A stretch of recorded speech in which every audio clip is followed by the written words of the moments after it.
You guys are in for a treat. I want you to buckle in. I want this gentleman, yes, standing in the gap for so many people. We got him here. Yes. And with that, Kelby, God bless you. The Lord guide your speech. Kelby Smith, ladies and gentlemen.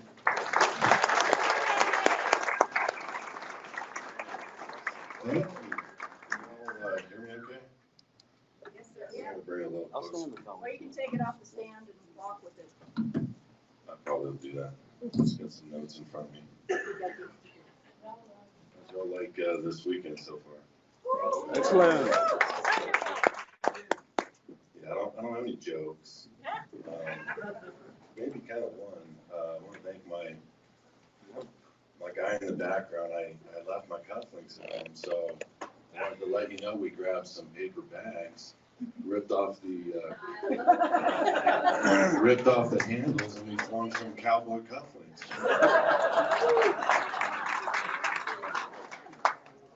Just want you to know, I feel like we're all one. Yeah. This is going to be a tough one for me, only in that it's emotional. I'm going to do my best not to get emotional. But I've had a lot of people pray over me the last 5 minutes, and there's a big reason.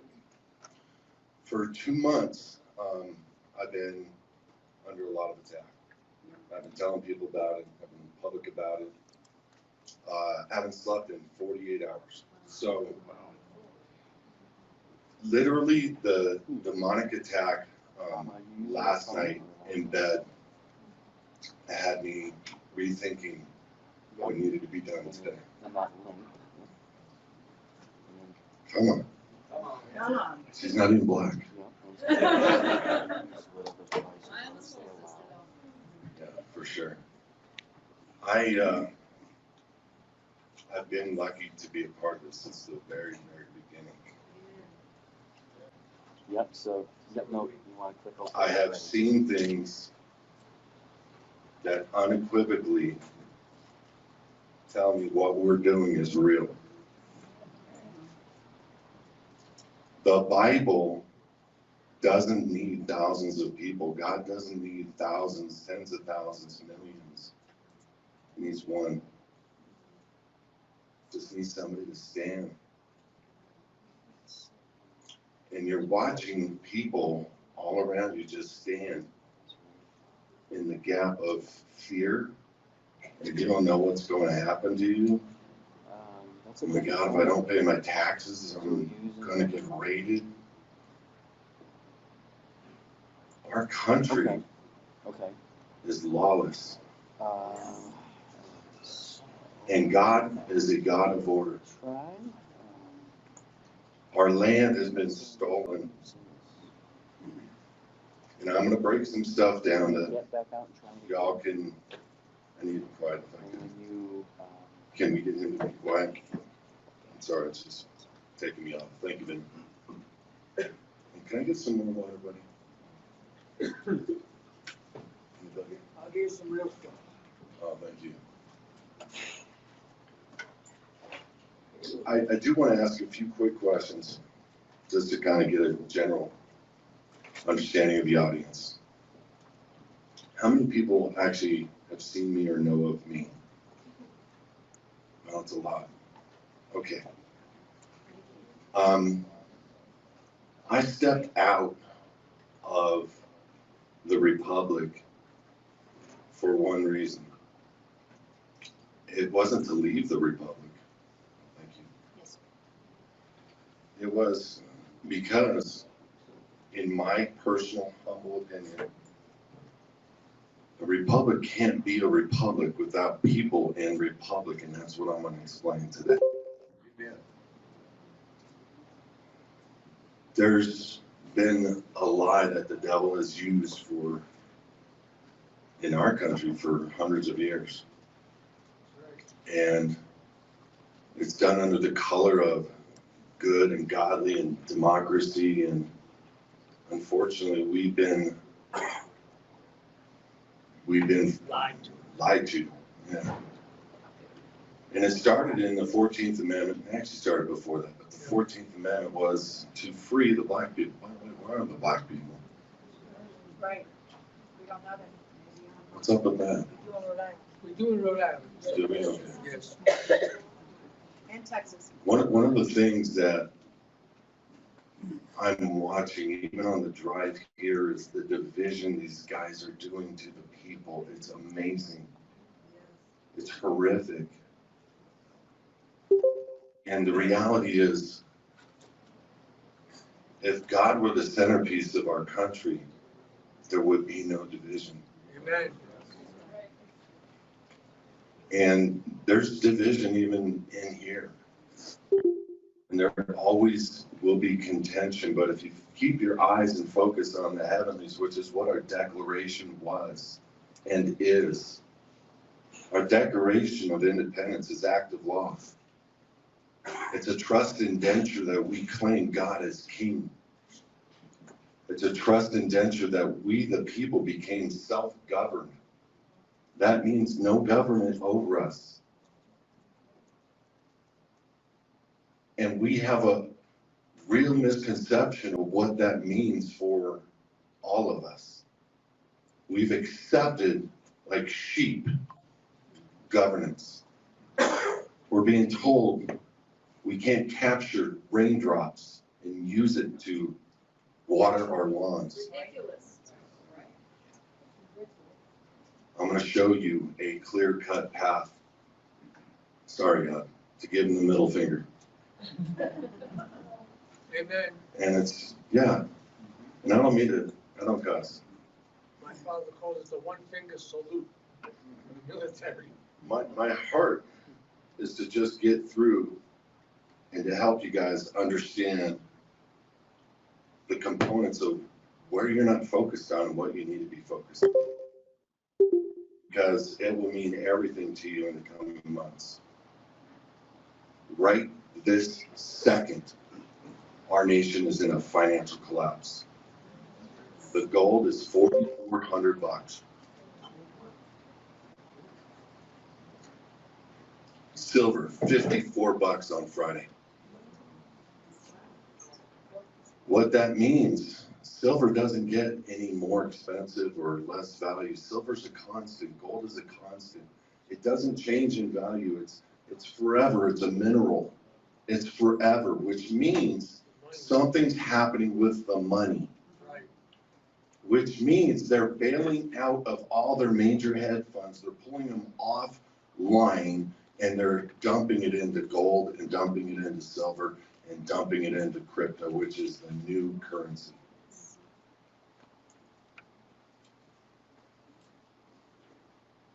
How many people are active in the Living in the Private program with his advocates?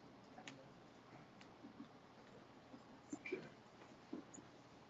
How many have done their state citizenship process through their passport, through the Department of State? Good. For the ones that had their hands in the air, you are technically the only ones in Republic by a fact in law. And I'm not putting anybody down. The reason is pretty clear, and I'm going to get down to brass tacks with you guys, and I'm going to do it in love. So don't hate on me. We love you, Kelby. I needed that right now, brother. I really did. Bring it. Bring it. Bring it.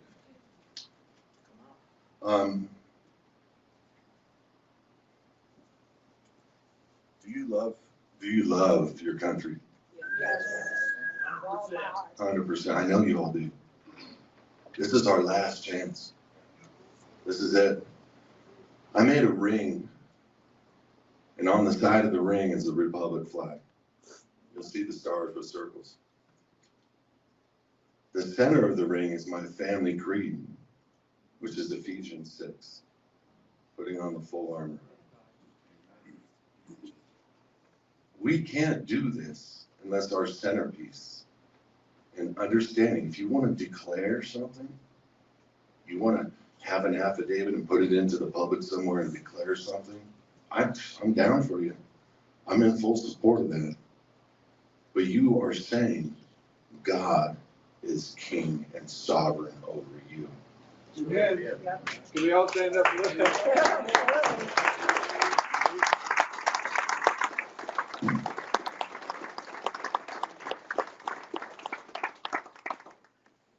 I'm going to drink a lot of water. Get 2 more gallons in my cup. You want an aspirin? Yeah, I might take one of those too. Hold on. I'm going to tell you a story. I heard of a guy. His name was TT. You all know him. Yeah. He did exactly what Jim Carpenter said yesterday, which got the people riled up. God bless him. He was an awesome friend of mine. I called him out on what he did. We are the Republic, not him. Right. This is law and order. And when we understand the path of due process, the path of chain of title, which I am an expert at chain of title in law. I'm a real estate broker by trade. I've had 1,000, 1,200, 1,500, whatever employees. I've done thousands of loans, real estate transactions. I made a lot of money. I fell flat on my face a lot of times. This for me was brand new. I watched Henry Paulson sitting on his knees begging for an $800 billion bailout from Nancy Pelosi, a full-on act, and they gave it. That $800 billion could have gone straight to pay off every single home loan that was in the rears and then some. And we could have done a 0 interest, 1% interest loan with those people losing their houses. Your government wasn't working for you. And that was the first real smack in my face about our country. Now I watched one of his seminars, and it happened right at the time of the financial collapse. I spent 6 months investigating what the guy said, and I'm like, oh my gosh. There's credence. There's 2 republics, or there's 1 republic, but there's 2 governments, de facto and de jure. I have a little book I created here, 10 years in the making. How many have read this? Okay, guys, listen to me. The most important thing to understand when you're getting involved in Republic is what your position in law is that allows you to do it. I unequivocally went through and show, because I've ran into hundreds of Supreme Court cases and I've shepherdized them, which means I've vetted them to be active law today by an appellate level attorney. What is in this book is still active law today, which means I only need 1 case site, 1 Supreme Court ruling to prove state citizenship, to prove republic, to prove 2 forms of citizenship, to prove the things that we actually have here on our land. That's a good question. I mean, how are we talking about? What does it mean to be an American? And Amazon wouldn't send me my author copies until Monday. Oh. We'll talk about that in a minute, but the bottom line is you can get it on Amazon for $17.76. You can buy the digital copy for $2.99 or something like that. Read it in an hour and a half. It's on audio for like $8, and just listen to it in the background, but digest it. 3 dudes, very important guys. I'm going to read you one thing real quick. I always love when law enforcement comes in Republic. I love it. I got a bunch of people that have gone through the living in the private thousands. And I got 6 or 7 of them to write what they felt about it. I had a friend in 2015 reach out, and he sounded like he was a Fed, because he was. He talked like one. He worked for the Department of State, Department of Treasury, Department of Justice, and he was right in the middle of his application with the FBI. What a time. I spent hours with this guy. You think people would be afraid. If you're doing something unlawful or illegal, you shouldn't be afraid. But if you know who you are, you don't need to be afraid of anything. And so I talked to this guy, and I worked at it, worked this and worked this and worked this. Years with this guy. Then he joined the Living in the Private program. Now he helped me write this book. Wow. He was the guy who wrote the standard operating procedures for Benghazi. Can you imagine how he feels about the leadership in de facto land? We have medical doctors giving us praises here. We have retired NFL football players, Hall of Famers giving us praises here. Completely out, living private, under God. And when we get our mind wrapped around what I'm about to say, which, you know, there's a pastor up here a little bit ago who took a lot of time. I love that. I love what he had to say. And I thank him for the prayer outside. We can get down to the brass tacks. I'm going to show you guys just what you don't own.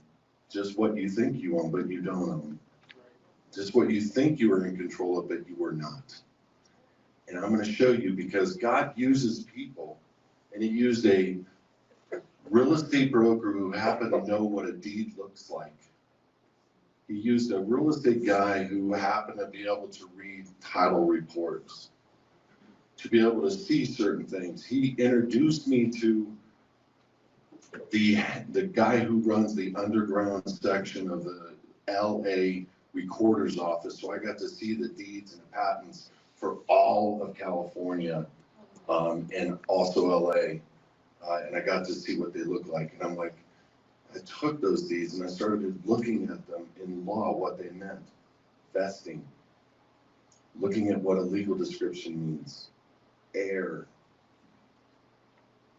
Looking at what tenancy you have. How you vest on your title. Joint tenancy. Congratulations, you're a tenant.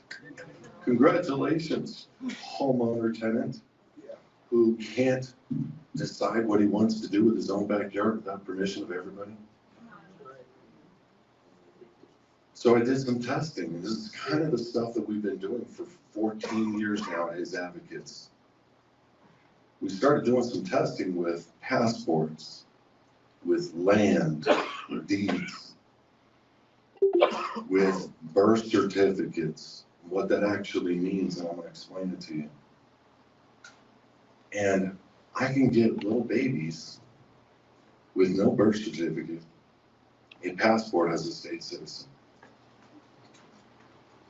Completely out, not the surety, not the collateral for a defunct, bankrupted corporation known as the United States.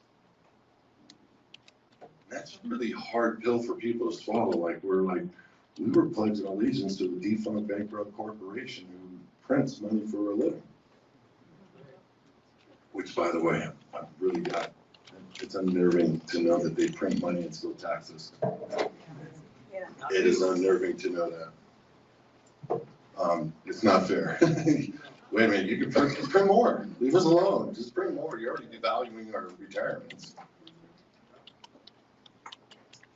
So 50 states got together in a very short period of time, and it broke out, like he said, Jim Carpenter, all over the news for 3 days. And I knew we had something. I didn't know what it was. I was just some guy. But I knew we had something. Then on Monday, pulled the plug. I'm like, oh my God, now it's real. Now I know they want to hide this. And then they went after leadership. And I'm going to tell you something. I really want you to think about it. And I know I'm looking right at you, so don't take offense if I'm looking at you and I happen to say what I'm about to say. You'll understand in a second. There is federal agents in this room. Oh, yeah. 100%. And I want you guys to know I love you, man. I want you to know we're just trying to save our country. But you guys, go buy this book. When you get home and you read, there is actually 2 forms of government on the land. What are you actually doing? You're stopping the real one. Ben Franklin was not a United States citizen. None of them were. None of them were. So it kind of aghast me to think, like, we have, because when we re-inhabited this republic, I was like, oh my God, the grandeur. I'm gonna get picked up in a helicopter, they're gonna take us to DC, you know, all the grandeur stuff hit my head, you know, way back in the day. And then they did nothing. They started arresting people, causing problems for everybody. And they were, but I'm gonna tell you right now, they were tripping people up on their own mistakes over IRS issues that never should have been arrested for, over bond issues that never should have been arrested for. And I remember there was a story, one of the 4 leaders of that initial organization, I never forgot this, and that's why I keep my boys close to me. I never forgot this. The guy was arrested, and the key witness was his best friend of 8 years, an FBI agent. So they worked on him for 8 years and set him up.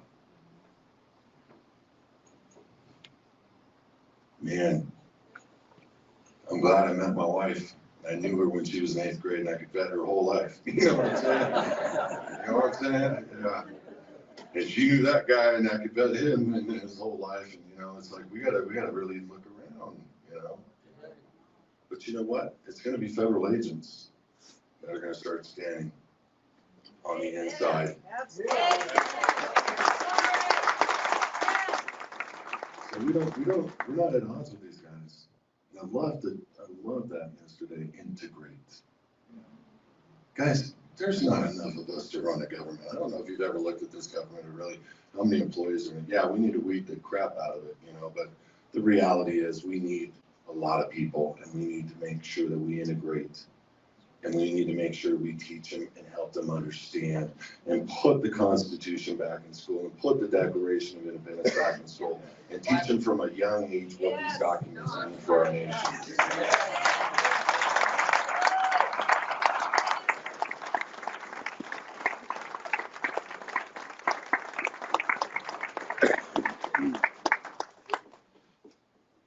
Well, we took that document the 4 guys did, and it was a message to the governors. Governors said, no, thank you. And we had every lawful right and authority to now stand up in the private. And we did it. I'm not going to get into how it was done, but we did it. We did it first in line, first in time. That means we hold, and there's none other. Now, it doesn't mean we can't work with others. But that man right there, James Buchanan guy, is my president. That man.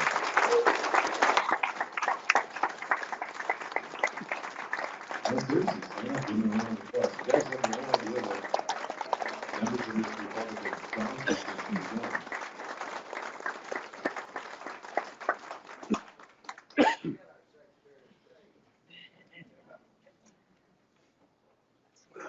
You know, I don't know if he'll admit this, but, and I'm sorry guys, I gotta use the cuss word because it'll blow it if I don't. I'm sorry, because I don't cuss, but when the Republic got blown apart way back in the day, and everybody ran for the hills, all right, I'm not gonna cuss. You can't uncrap your pants. Okay? You can't. It's there. You're soiled. Everybody in the world knows it. You put your name on, you put it in the bottom, the whole world knows you soiled your pants. And I remember Jim was having a hard day. And I've had hard days, man. And he calls me up and said, I'm thinking, I don't know what to do. I'm like, well, bro, Book of James is pretty clear. You can't know what is right and not do it. It's a sin. Right. And that man right there, he didn't just take the reins. He got lawfully voted as the first de jure president in our nation in 150 years. Just so happens that the last de jure president we had was James Buchanan. No.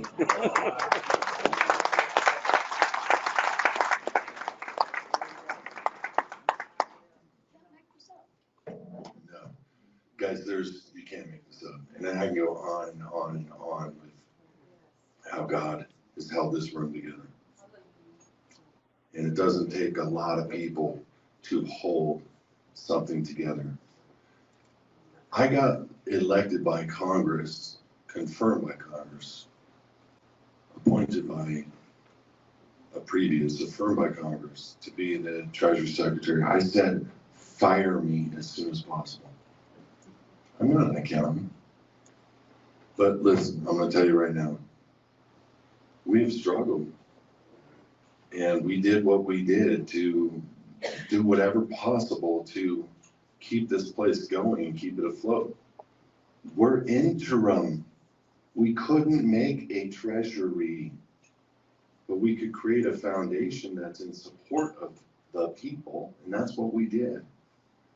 And then we got called out like we're thieves and we're liars, and we need to file Form 770, a de facto term form, and show proof of all the assets of XYZ. I just showed Jim.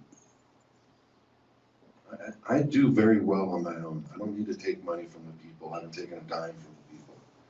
And I'm clearing the record because what's about to happen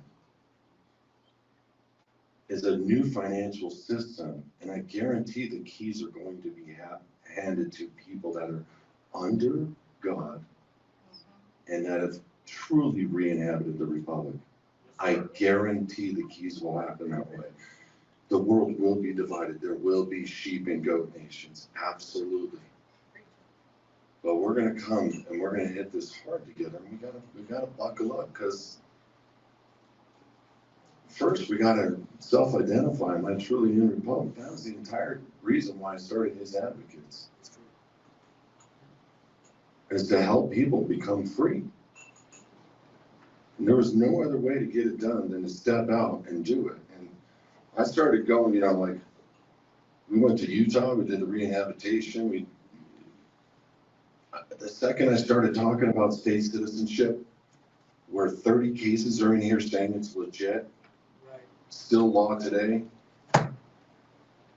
everybody that was an agent or found out to be an agent in the Republic came hard against me. Everybody. Jim remembers that. It blew my mind. I'm like, this is law. Why aren't people thinking about it like as being the most important thing? Let me ask you a question to the ladies. If you have a baby and there was a thing called a title to your baby, would you give that to the state? Absolutely not. Every single one of you did. Did. That's right. Did. And you know what? It was both the husband and the wife's fault. Ignorance. And I was an ignorant fool. 3 kids, 36, 25, wait a minute, I'm 29. Excuse me. 36, 25, 24, all with birth certificates. You know what the word birth, one of the definitions, means? Abandonment certificate. Yep. They take the live born record. It goes way deeper than that. Right. The live born record has 3 words on the signature line from the mother. Informed. Signature, informant, and parent. Right. Parent means, in Black's law, judicially decreed guardian. Informant means one who turns one over. And signature means one who can attest to the validity of the instrument.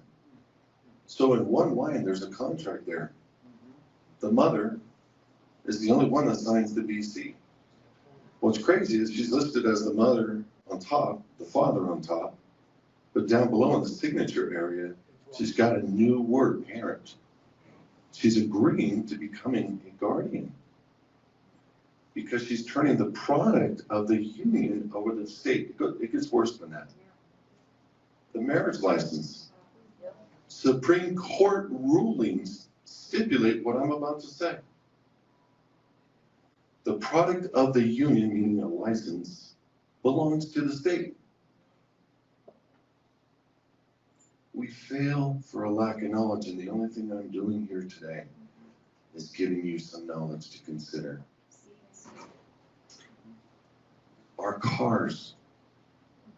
Some of y'all remember what an MSO was? Do you know what an MSO was? Manufacturer's statement of origin.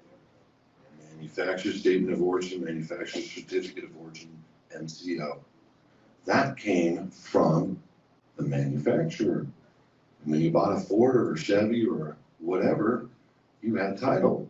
Now you go down to the dealer and they send that to the state. State sends you a certificate of title. It's a certificate of title. It's not title. Again, we fail for a lack of knowledge. And if it wasn't important, what I'm saying, then why did they create it? See, the devil, I'm going to go believer on you. The devil lost, Revelations 5, access to everything, including the earth. Jesus didn't just buy the souls. He bought the entirety of the earth. He came up to him who sat on the throne, surrounded by 24 elders, took out of his hand, lo, from the line of the tribe of Judah, a man, Jesus, took out of the hands of God who sat on the throne, a scroll written on the inside and the outside, titled Deed to the Earth. Man fell, and Satan had dominion over the earth. Jesus reclaimed the earth, and the devil, it's going to sound crazy to you guys, had to create synonyms for land, synonyms for men and women called persons. And we fell hook, line, and sinker. They created an exact duplicate, pretty much, of the name of our country, calling it the United States. Because we don't know who we are. 100%. Thank you. I got blessed. I went to go meet, he was rough. He was about 89 at the time. Do y'all remember Richard McDonald? He was one of the founders of putting forth state citizenship to the public. And I went there for one reason, to give him $1,000 so I can take all of his paperwork home. And he didn't trust me. He didn't. He thought I was a Fed, because I was dressed nice. I'm like, I'm not a Fed. Come on. You got really anxious. But after a while, I talked him into it, and he gave me all of his paperwork. You know what he gave me? 1,000 case sites. No joke.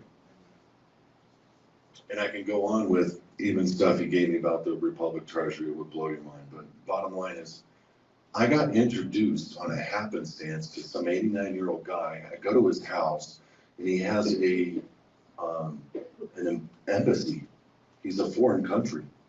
I get in his Jaguar, and his Jaguar has embassy plates, or whatever they're called, diplomatic plates. And he's all, watch this, and he goes speeding past the cop, and I'm like, whoa! And the cop pulls in, turns lights on, turns lights off, makes a left.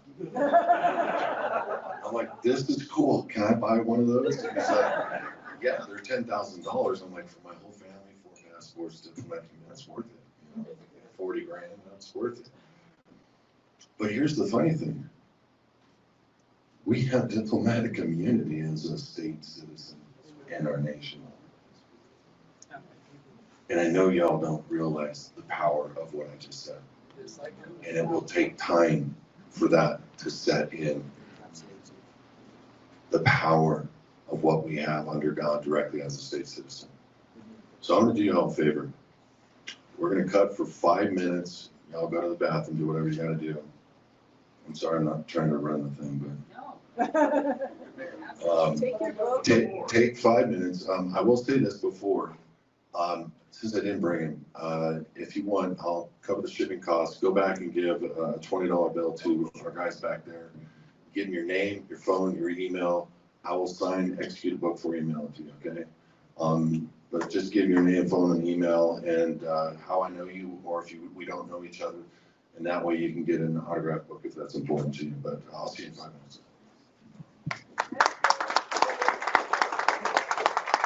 Listen from the back. Y'all can hear me okay over there? All right, perfect. I want to get and jump back into this as fast as we can, just to complete. Look, I ain't gonna make 12 o'clock. How hungry is everybody? We can cut. I'm an eater. Yeah. I'm an eater. Okay, so we'll cut. Can I have a little bit of overtime? No, well, this is what I recommend we do, because we'll get charged more if we go past our hours. So what we'll do is we'll just quietly, I'll go around, release tables to go through the line quietly while you continue, if that's okay, and then we'll get you fed. Whatever, that So sounds good. whatever, okay. No. I'm good. I'm past the, I'm into burning fat mode. All right. So one of the things I just want to go over with you guys that really kind of blew my mind is when I started looking up these case studies that were being given to me by Richard McDonald. I couldn't find them in LexisNexis. I couldn't find them in, Westlaw. I couldn't find them in the different. And it's because the government was hiding.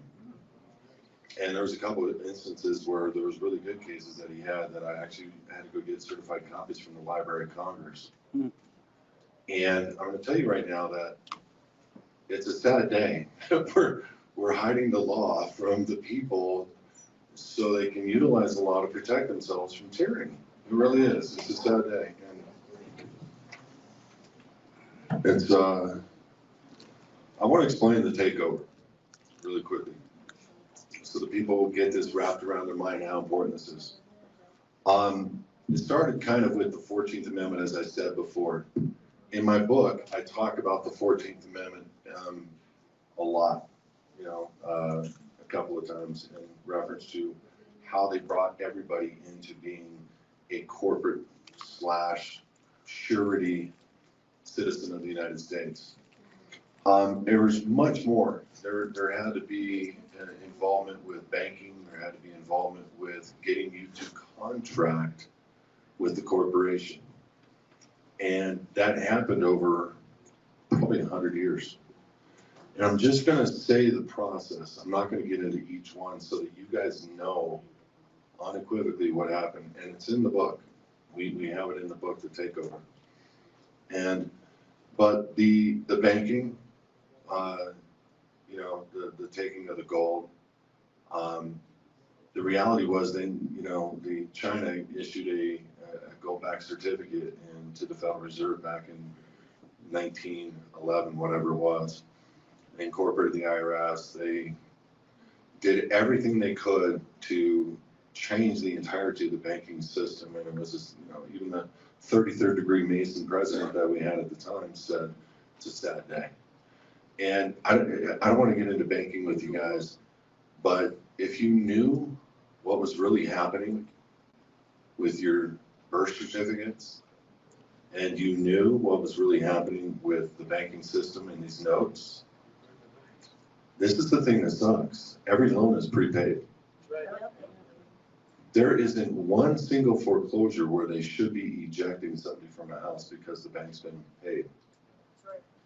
And I have, just FYI, if anybody's having a foreclosure issue, go watch my 9-hour chain of title training video on YouTube. under His Advocates. You can also find it on hisadvocates.org. But I break down chain of title, what's going on, how to seek declaratory relief, how to fight, and at least have the basic knowledge of foreclosure prevention. The sad thing is the judges are in on it. And how it's structured, just so that you guys understand, is under the federal rules of civil procedure, the judges are listed as the trustees for the bankruptcy of the United States, which means they have to get judgment in favor of the things to which they own and control. And so the fraud is beyond anything that you could ever imagine. People should not be getting ejected from their houses if a bank has been, we got a beep over there. We're getting the opposite too. Go ahead. I'm sorry, you need that. I know I didn't need it too. I'm really sorry. I thought you were like texting your daughter or something. Saying, this guy's amazing. Just kidding. I wish I was serious. I don't think that high of myself anyway. Anyway, the takeover was basically of what we thought of we had as assets, and with cars, with homes, with the way that we do our banking, everything. And so we ended up in a situation where we really don't know who we are. And when I started realizing how bad off we are as a people, and that nobody is, we're trying to save the nation. God bless you guys. God bless you guys trying to save the nation. But y'all don't know who you are. And I say that with respect in law. Respect in law. Because it has been hidden from us. But once you know who you are and what you have in law and what you can do in law, you now have the power to do anything you want to do. And so that's when we started, exploring applying for passport as a state citizen in 2012. No social security on the application. No residence address. And I was listening to people saying, I'm a resident of Colorado yesterday. I'm like, oh, no, you're not. You don't want to be a resident. So there's words and wordplay that are important, especially when you're dealing with legalese and contracts with the federal government. These are the things that we have discussed for years as his advocates, is when you're dealing with the federal government, there is a way to still contract. Look, do I look like a sovereign citizen up in the mountains growing my beard long and having a driver's license burning party? No. No. No, I know.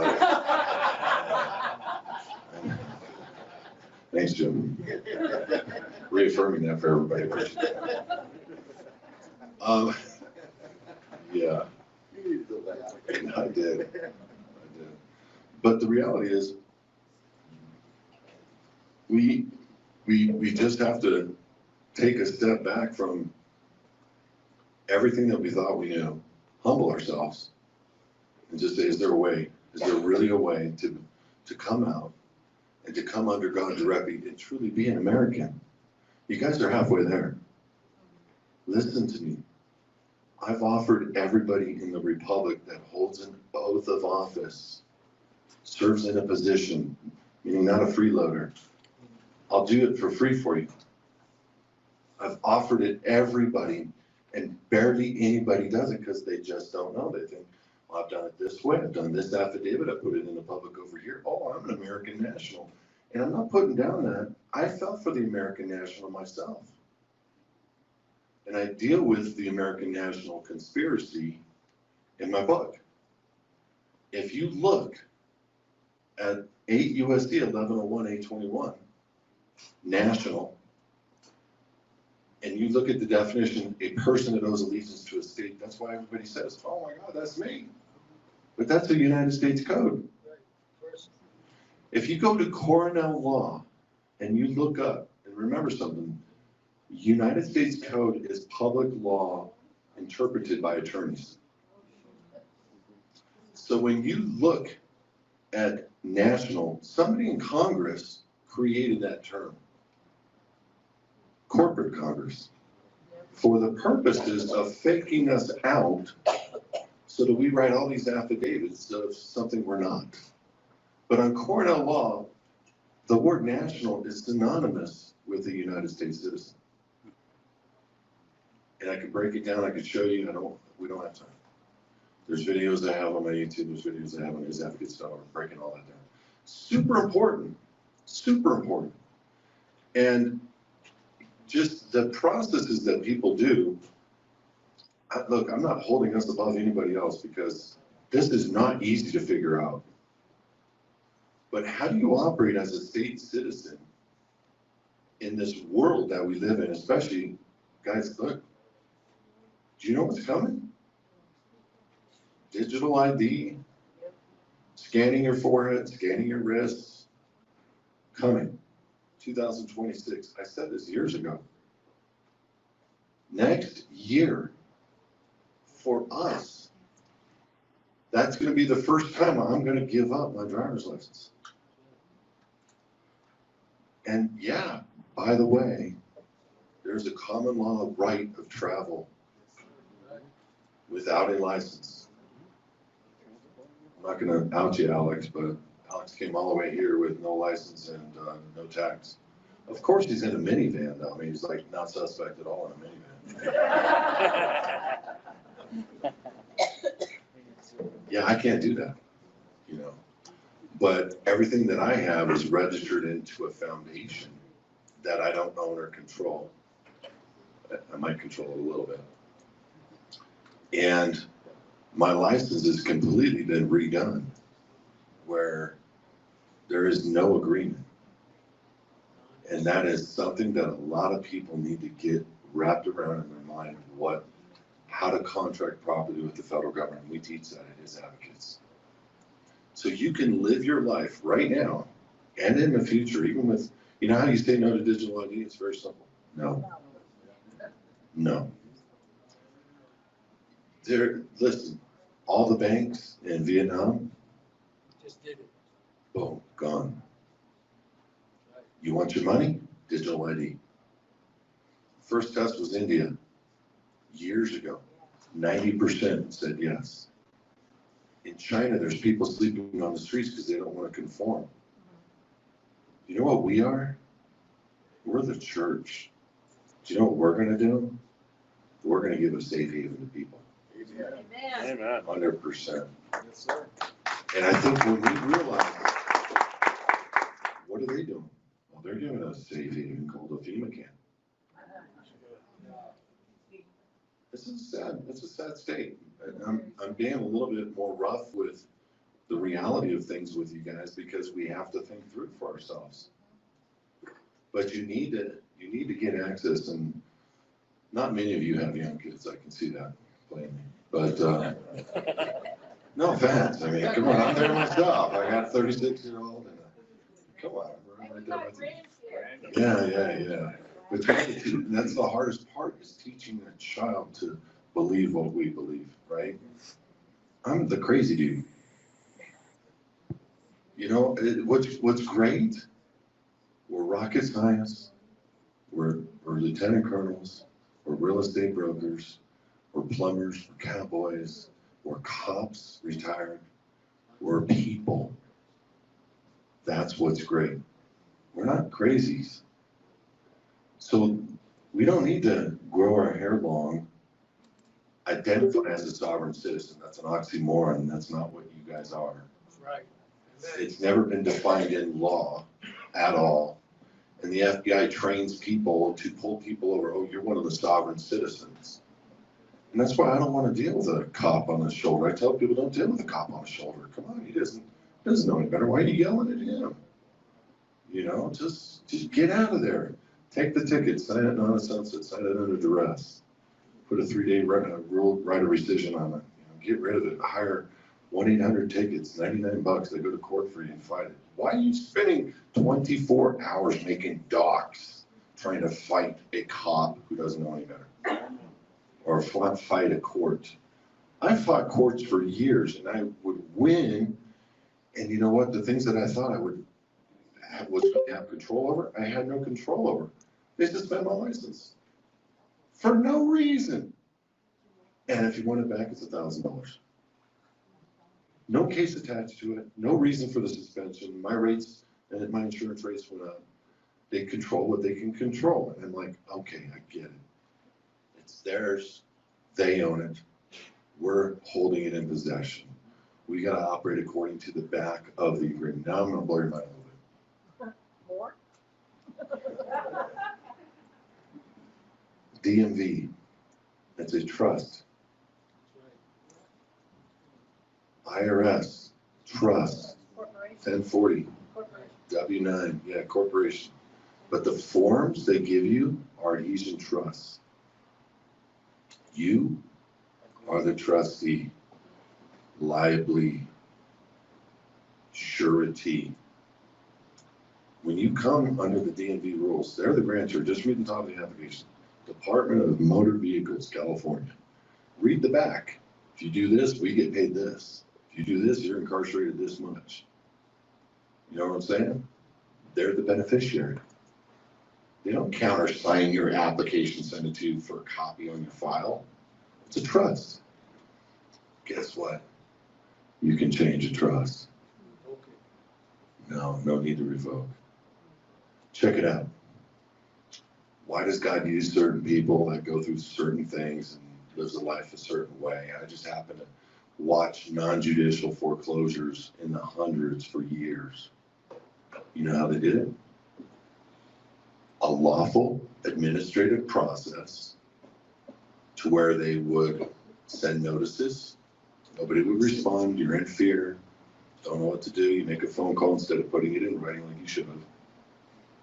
Then you get this notice of default. Then you get a notice of sale. Then they have a sale on the courthouse steps, right? Not in the court. It's non-judicial.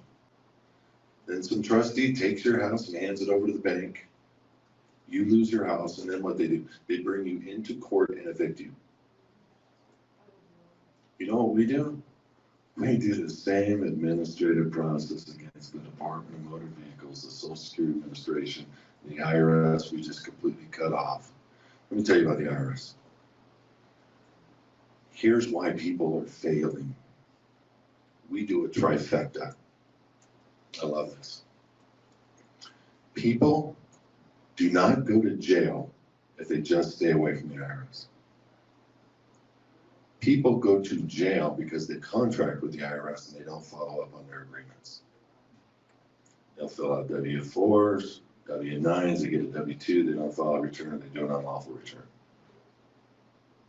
What we do, and if you don't know this, there's a thing called a revocation of election in the IRS code. What does it say? Well, you can revoke the election to pay taxes. What? I went through multiple CPAs. They're like, what? 3 things have to happen. We do an administrative process, total 9 documents, 3 documents, 9 letters. 3 documents, 9 letters, notice of status, revocation of election, and what? Default.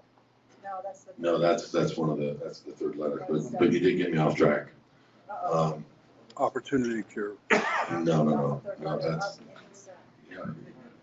Just, a second, guys, it'll pop in my head. So it's a revocation of election, notice of status, and a removal of signature. This is super important with the IRS because you filled out a Form 56 at some point in your life, giving them authorization to sign returns on your behalf. So, the same administrative process against the IRS, the same administrative process against the Social Security Administration, your Social Security is not affected. It's equity. We have it deposited to your foundation accounts.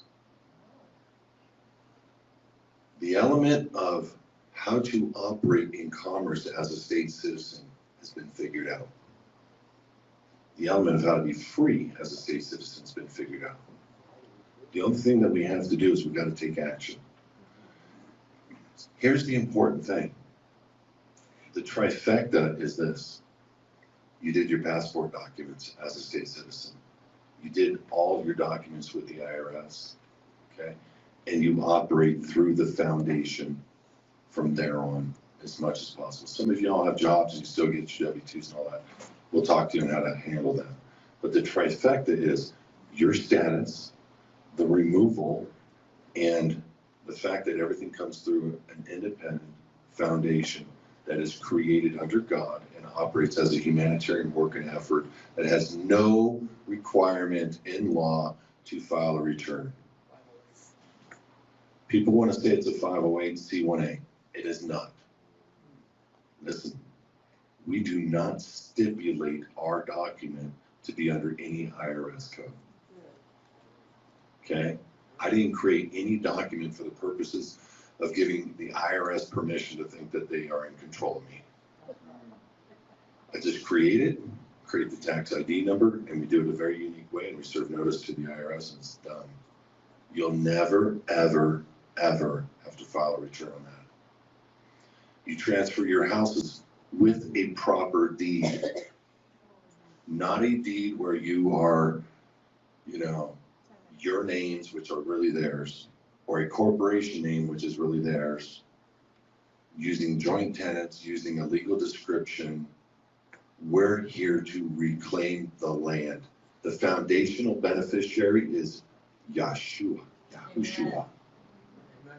You are, by an operation of law, an basically an executive director, which is the trustee liably to something God grants. Yeshua or Yahushua, however you want to say it, is the beneficial interest on. Give it all to God. Now it's his. Stop thinking you can own the land to this earth. Your kids, are they going to your heaven or God's heaven? Give them to him. Your work, give it to him. Run everything through it. Run everything through it because, not for tax benefit, tax break, it's because it's his. It's his. If you're going to take something out of their system, the Babylonian whore, hooker, prostitute system, take it out. Give it to him and then operate it like he really is the beneficial interest. Do good for people with it. In 14 years, guys, we have had one person, not one, with a door knock, a hiccup. I mean, hiccups all the time, but like I'm talking a bad hiccup, an arrest, an indictment, anything. Why? Because it works. We take all of the docs, we put them behind an active state, file them into the public, and then we hit them with constructive notice. If you don't know what constructive notice is, it's saying, now it's in the public, here's your copy, here's the terms if you break the rules. And they don't break the rules.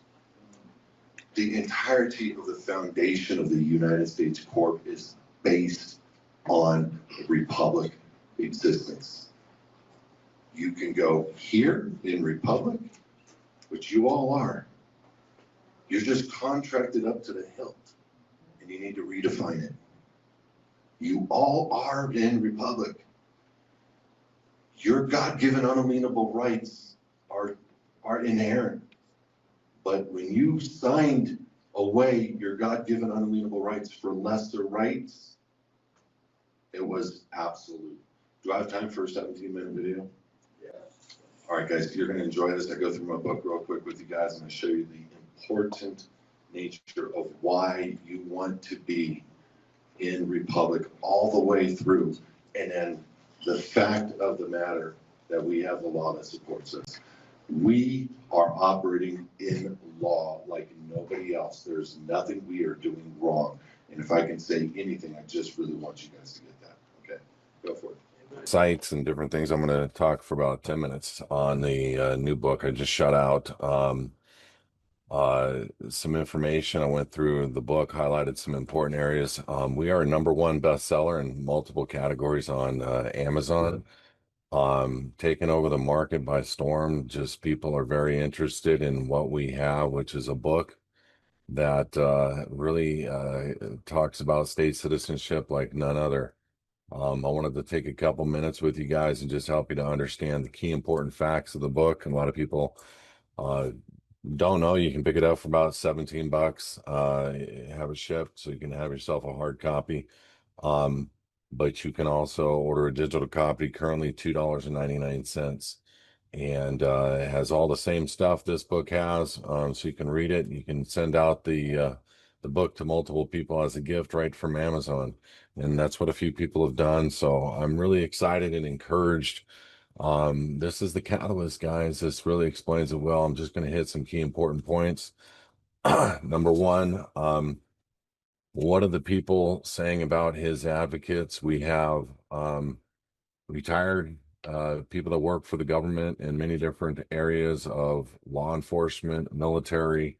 We have cardiovascular surgeons giving us recommendations, have gone through our problem. We have retired NFL football players, Hall of Famers, like you guys would be familiar with their name, people that own naturopathic health clinics, people that own or run ministries, pastors, and also people that own food distribution companies, doctors, on both the private and the public side, people that want to attest to what they've experienced over the last 10 years with his advocates moving themselves into the private. So we started right off with the testimonials so people can actually see that it's legitimate, that there are people that have given their private names, their information, and a recommendation over us as a ministry and what we're doing to bring people into the private.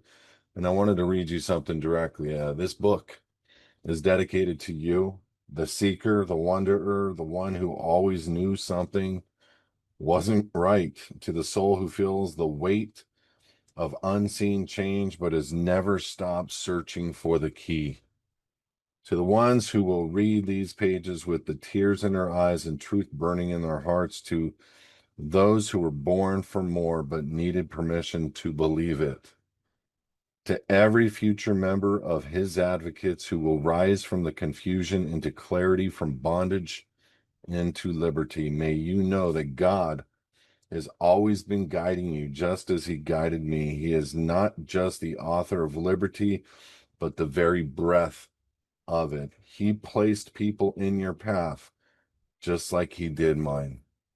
He orchestrated divine appointments, hidden revelations, and unlikely messengers to lead you back in to your rightful inheritance. You are not crazy.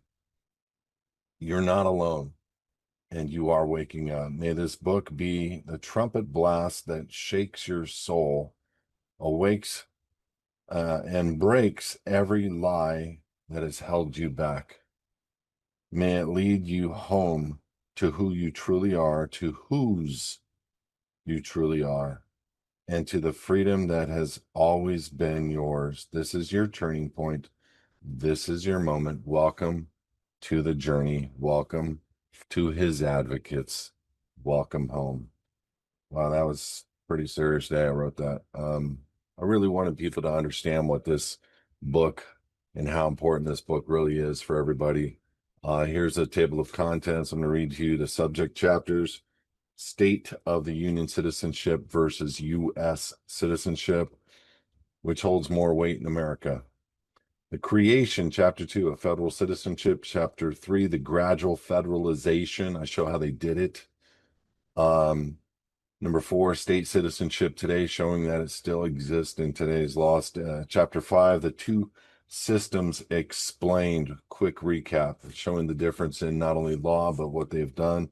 Chapter 6, the choice is yours. Reclaim your freedom. And then we do an index of the case laws and summary, key terms, appendices, and about the authors.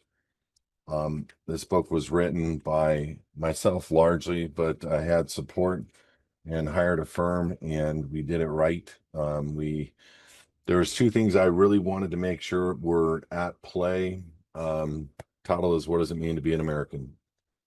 two things I wanted to make sure that were in play on this book was that nothing could be said that I couldn't prove. And regarding my life, regarding the laws, regarding what happened. And so that was the review of every single thing we wrote. Could we absolutely prove it in law? Could we absolutely prove that it happened in my life? And the answer is yes. And so it's exciting that we get to sit down. We just had somebody read it in one sitting. Most people are saying they've read it within an hour and a half to 2.5 hours. It's not a difficult read. It's difficult to believe until you understand that this book was shepherdized by an attorney, meaning these laws that are in this book are active case laws today, showing that it still exists in the law. So what does this all have to do with state citizenship? Everything. Let me explain. Like many of you, I went down the rabbit hole. I had to know more about what the media wouldn't tell us. That's why I started looking into the law. I'm talking about the real law, the kind of law that's found in Supreme Court rulings, public law, Black's Law Dictionary, case precedents, the legal structures that have been deliberately buried or obscured for decades. You can't find these kind of things on standardized court lookup machines. And I didn't want to say what they were. What I discovered shocked me. It was more than just a conspiracy theory. It was a conspiracy fact. It was cold and it was hard truth. It was more than anything, more real than anything I could have ever imagined. The real question is why?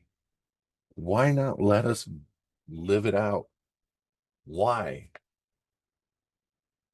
Why would those in power go to such lengths to suppress this knowledge and this idea of state sovereignty? The notion that you can actually be self-governed, not under the thumb of a corporate crime syndicate masquerading as the best nation on the earth that's ever existed.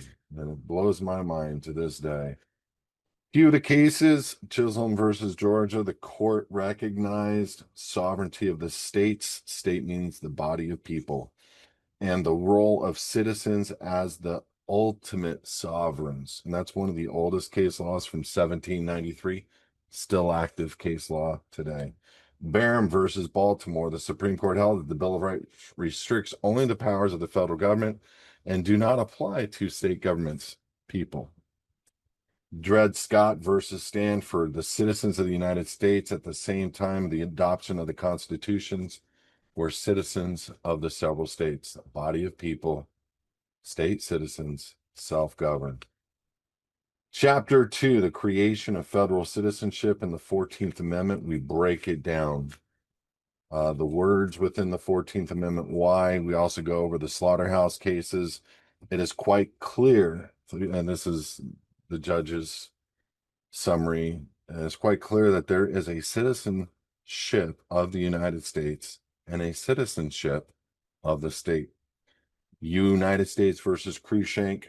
The rights of citizens are derived primarily from the state and not from the United States, from the people and not from the United States. The phrase citizen of the United States and citizens of a state are distinct from one another.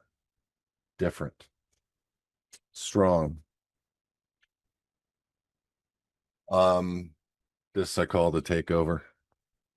1933 Public Law 73, 1935 Social Security Administrative Act, 1940 Buck Act. I didn't even talk about the Trading with the Enemy Act or the Emergency War Powers Act. 1946 Administrative Procedure Act, 1952 Uniform Commercial Code, present. State incorporation under Dun and Bradstreet, total takeover. We showed the why and the how and all that good stuff. This one distinctly talks about U.S. citizenship versus state. The Supreme Court held that U.S. citizenship cannot be involuntary revoked. That means citizens that are federal cannot be involuntarily revoked.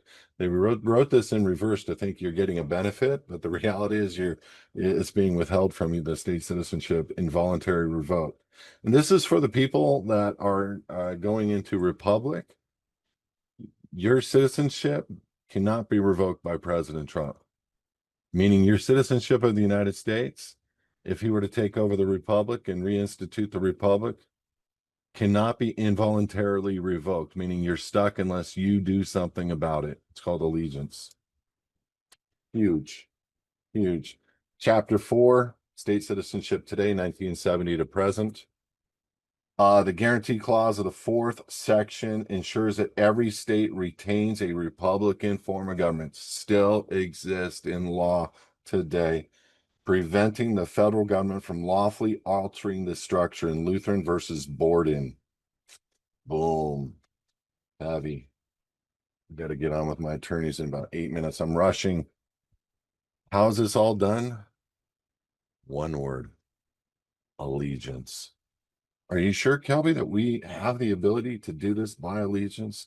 Supreme Court says so. I address the misconception of sovereign citizen. Not saying that's what I am. Nothing to do with that. But guess what? Downs versus Bidwell recognize that a dual citizenship of government, one de jure original lawful under the Constitution and the second de facto exercised by Congress over unincorporated territories. It means the District of Columbia holds in Washington, D.C., and they have territory over which they contract people through. So private contract, it's your right to self-contract. It's the highest right we have, protected by the Constitution. Bond versus United States affirmed that an individual can challenge the federal overreach under the 10th Amendment. What does that mean? You can become a state citizen by challenging the fact that you never were a United States citizen or that you didn't understand it. So we revoke our U.S. citizenship status. We invoke our state citizenship status through the Department of State and get a passport. Again, I've always had a problem saying this one. ROYIM versus Rusk recognize that citizenship is a matter of allegiance, but they say it in reverse for the United States. But it's a matter of allegiance for the state citizen as well. So they want people to think that the 14th Amendment was all that in a bag of chips and because they're freeing slaves and different things like that. But the reality is, it's all about allegiance. They have to make the U.S. citizenship about allegiance, which means the state citizenship is about allegiance, and that you can revoke the free benefits held under the U.S. citizenship. U.S. citizenship, federal citizenship, we explain it with all the cases that talk about U.S. citizenship. We talk about state citizenship under the organic common law, Paul versus Virginia, Colgate versus Harvey, Cross versus Board of Education, Gardena versus Board of Registrars, State versus Fowler, Down versus Bidwell. We talk about the next steps for asserting your rights. Establish your state citizenship through his advocates, through your passport. Deal with the rebutting of the presumption of U.S. citizenship. It's a part of our process. Document your lawful status is what we do through the living in the private program. I wish it could all be explained here. We give our complete contact information breakdown of what you should be going for and registering yourself under. Follow us on hisadvocates.org. Follow us on His Advocates TV. Download our network on hisadvocates.tv on your phone, your Android, your Apple. You can watch us there. That's my next big thing. I put it up. More cases. And we even break it down in table summaries, showing you how they did it, and about the authors, about myself and the two other gentlemen out there. Marcus, Abby, thank you guys from the bottom of my heart for your help with this. Without you guys, this would not be here.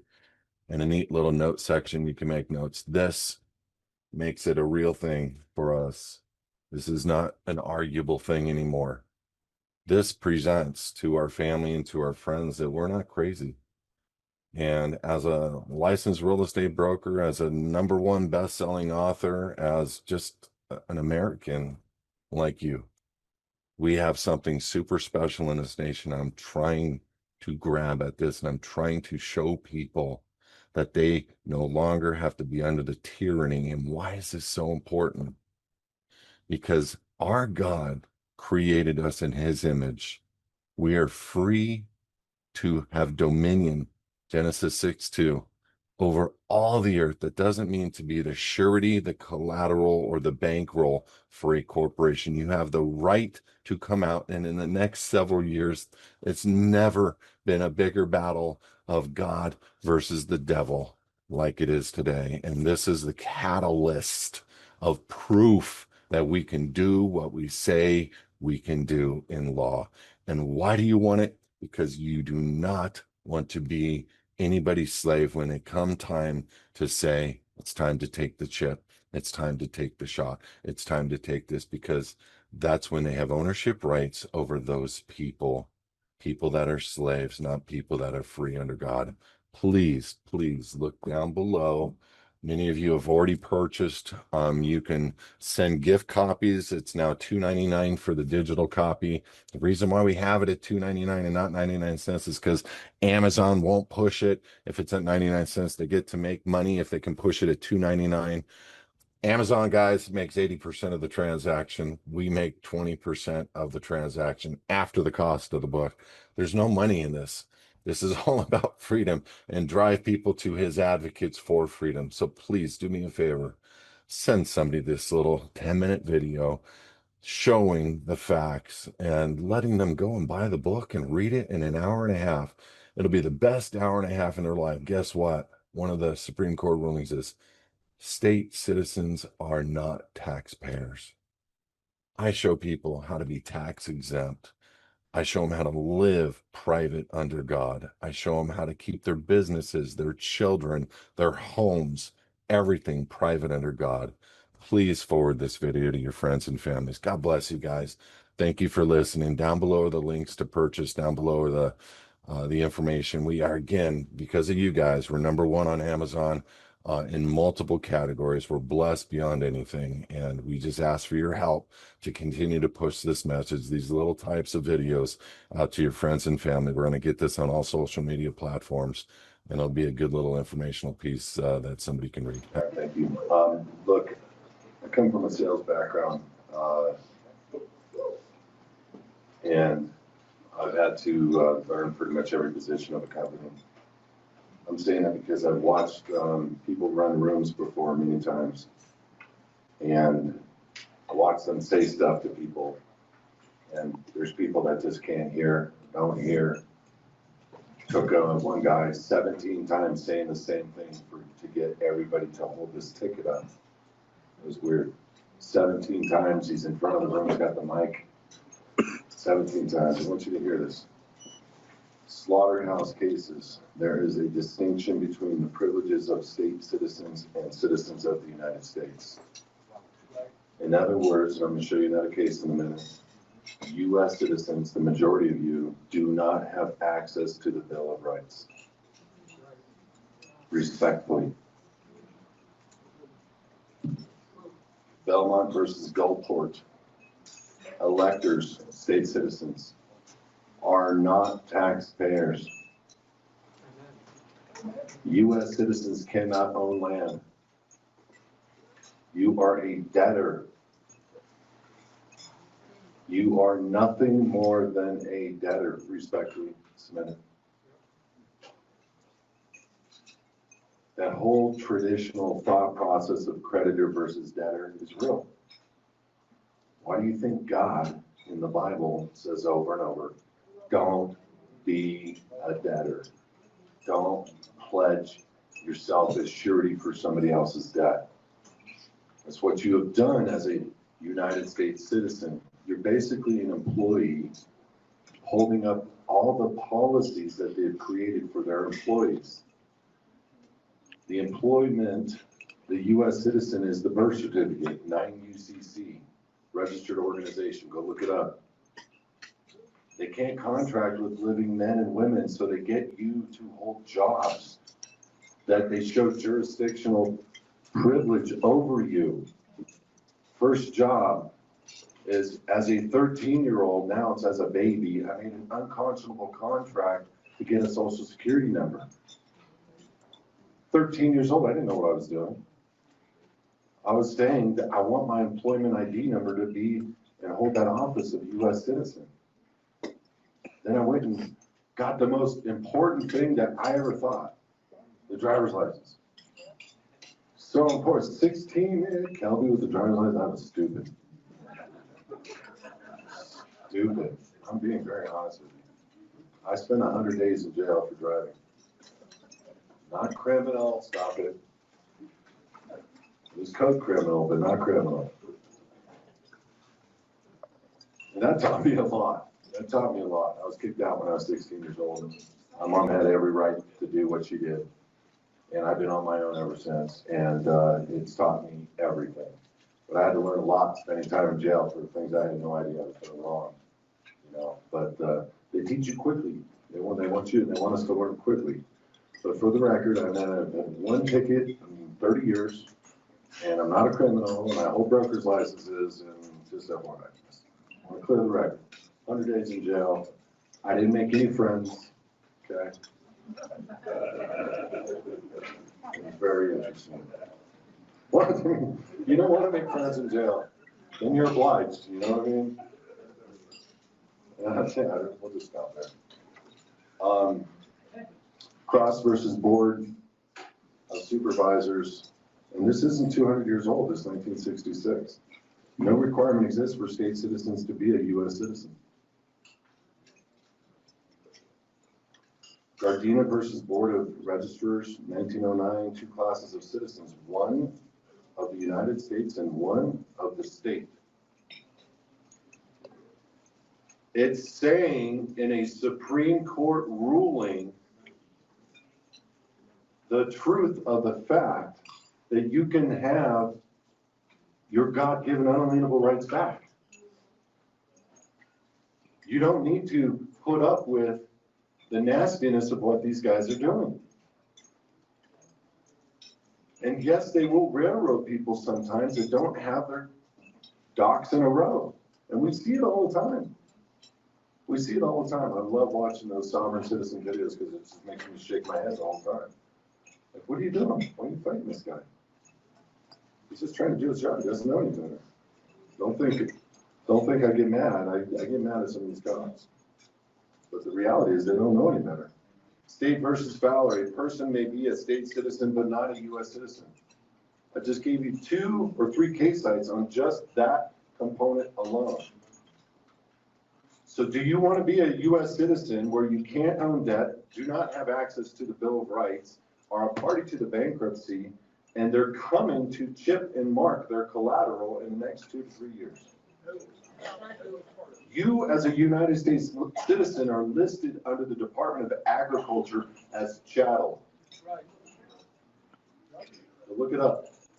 I don't make this up. And I'm saying it respectfully.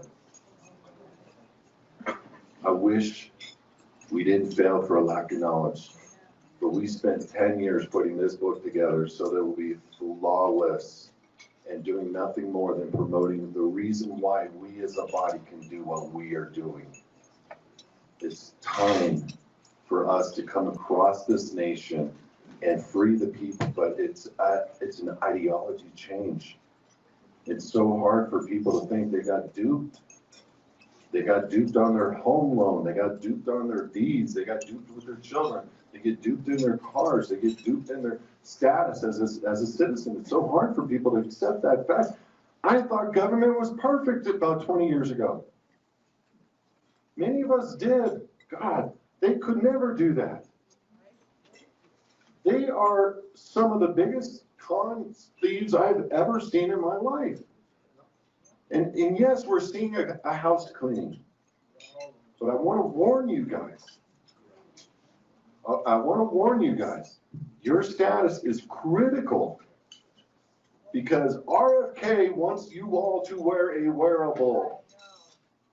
Precursor to the mark. RFK. The guy we thought was going to save us is not doing really anything. That guy. Who went through a major thing in the public about infidelity. I don't know if you remember this.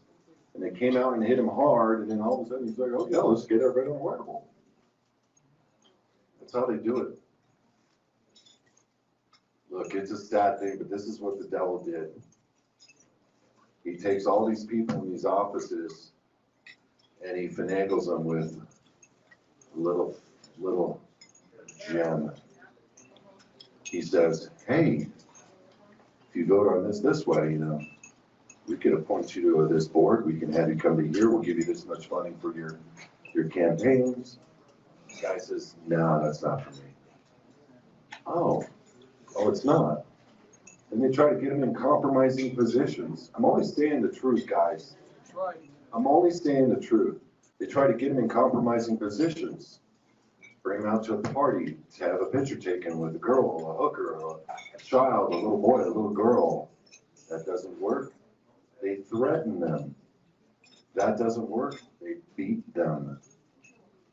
There's many congressmen, if you take a look at the pictures, black and blue. Listen, this is out of the words. This is the way they're behaving, you know. But this is out of the words of one of the 8,000 enforcement for the 300 people that rule the families. Now, I don't want to go dark, and I'm going to stay away from being dark. But our time is short. I have a feeling, a weird feeling, that there's going to be a massive interjecting of something in this next year that's going to throw a lot of people off course. You may see things that look unbelievable up in the sky. You may see things that will come out and say, we created you 6,000 years ago, and this whole new narrative comes through. I would have never in my life publicly said what I just said unless I was dang sure this is what was about to roll out. Everybody's talking about it. Whatever that it is. And there will be a great deception in those days. There will be many false Christs. Keep your eyes on the target. Understand that you are with good people. And we are surrounded by agents all over the place. It's okay. Grow a sack. It's okay. We're operating in law. But remember something. They can charge you with anything they want if you're a United States citizen. Don't ever forget that. You don't have all the people that walk in and say, I have constitutional rights. No, you don't. The Constitution was created to restrain the federal government from state citizens, from the people in republic. Don't forget what I'm saying. I'm trying to be that guy shouting from the mountaintop to wake us up so that we hold together strong, but we got to get our personal statuses right. And it's unfortunate, but what I just told you, I can prove it all in the law, and that book has it. And the important thing is that you believe it, because the law is what they're going to use against you.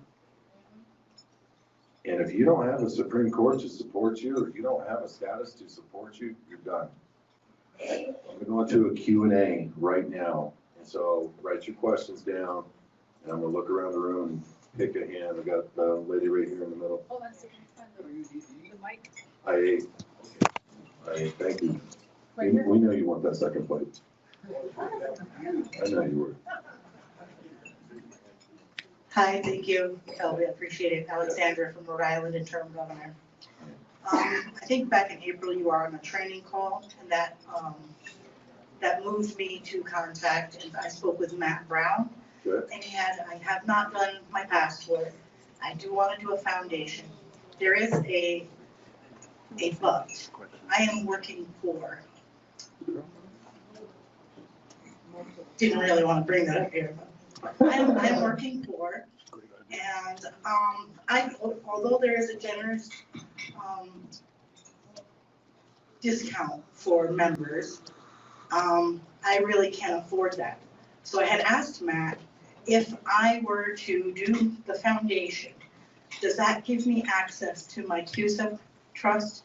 And can I pay for the foundation from my trust if it's active? So let's deal with the CUSIP just real quick. It's real. There's no doubt about it. Are you operating as a state citizen using something that's created on the back of a birth certificate? The answer is no. So, and it's for public debt only, it's not for private debt. So if you need help on a foundation, just go to them, tell them you need help, and if you ever get the money, great. We don't call people up, you're not hounding people. We've helped hundreds of people for free through the entire process. What I've noticed, guys, and just listen again, just as we go through the Q&A together, what I've noticed is people that don't pay for something, they don't value it. I've given this service away for so many people, even foundations, somebody figures somebody to use, like real quick, they don't use it. They don't do anything with it. They don't even get it started. And it's because there's no value there. But right now, with the way that the market is moving, y'all got to realize something. A year ago, we're up 60% on gold. Meaning it's actually up 100%, but 60% on total. So it's $4,400 gold. That means dollars are going down too. That means I'm making a lot less money on a per file basis. So I have to figure that out. I don't know what that means yet. And so if you guys have the opportunity, and I don't care if you're broke, go back. Say I'm committed.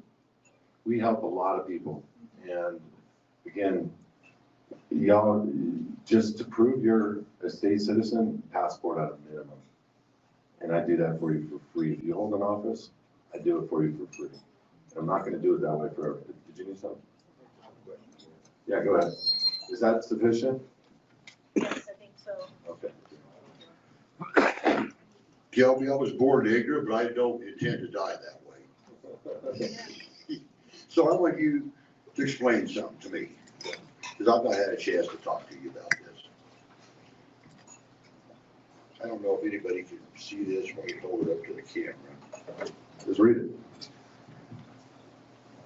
Want me to read it?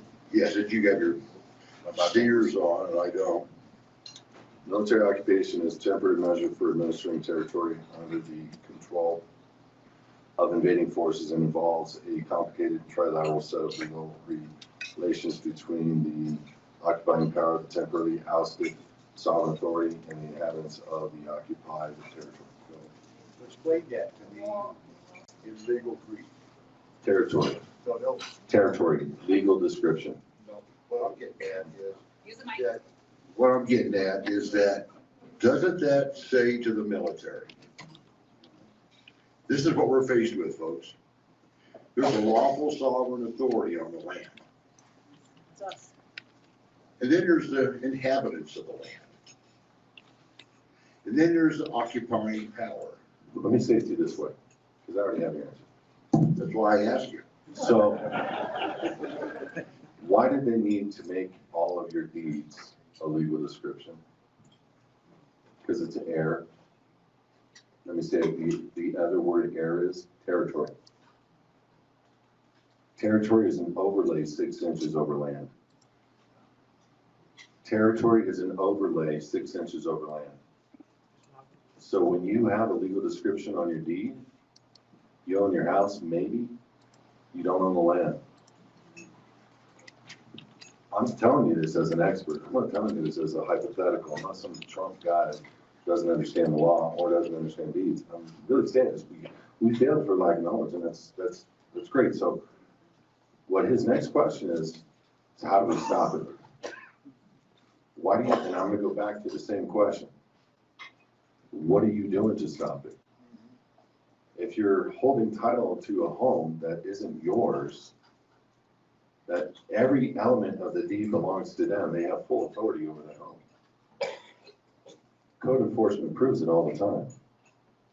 I don't like code enforcement. You know how we stop them? Redeed the home, we serve them with a notice. We have absolute tenure title to the center of the earth, go pound sand. They can't do anything.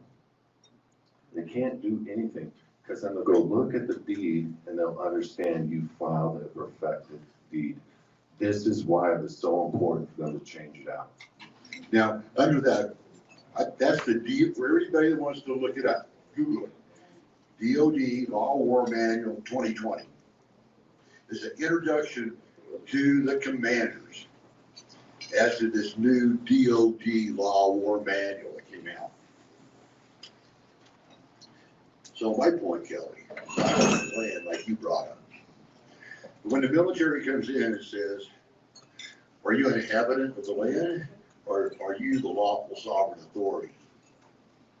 That's a good question. That's my question. Yeah.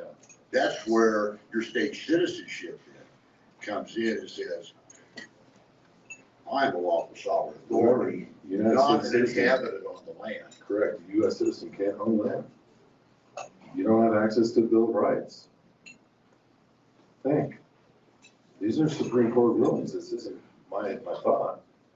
And so that's why they're able to make these executive orders that are outlandish. It's because they have sovereign authority over the land. They've contracted every single person away from their authority. You don't think there's going to be people that are going to have absolute patents that they can't do anything with? You know what a patent is? Okay, let's talk about a patent real quick. You know what a allodial title is? You know what absolute, fee simple absolute means? Fee simple absolute is just like a allodial title. You have absolute tenure and title to the center of the earth to do or dispose of the land at will. This sounds like a patent. But a patent, they're all over the country and they're real big. Many people think they can take a patent and bring it forward. And I'm not putting down the idea because code of law elements of that have worked in court. So I'm never going to put that down. But the reality is, wouldn't you want to take your home and make it as allodial as possible, making it fee simple absolute, putting it in a foundation that you control, where it's land, you're using metes and bounds and not a legal description. Metes and bounds is land. So if you have absolute tenure and title, it's not territory like that thing says I have control over. It's land. That's the lawful difference. And that's what we need to stop failing ourselves for, is a lack of knowledge of what land is versus territory. Next question. Real quick, get more food. Lisa. Hi, I have a question. I have land, I pay taxes on it. And does that also include the area above me? And the reason I ask is Yes. because I have had tons of, or not tons, but many androids? No, drones. Around my land, on my land, Shoot 'em down. above, yeah, Shoot them down. yeah, and that's not a felony? Why would it be? It's over your land. That's correct, Yeah, shoot them down. okay.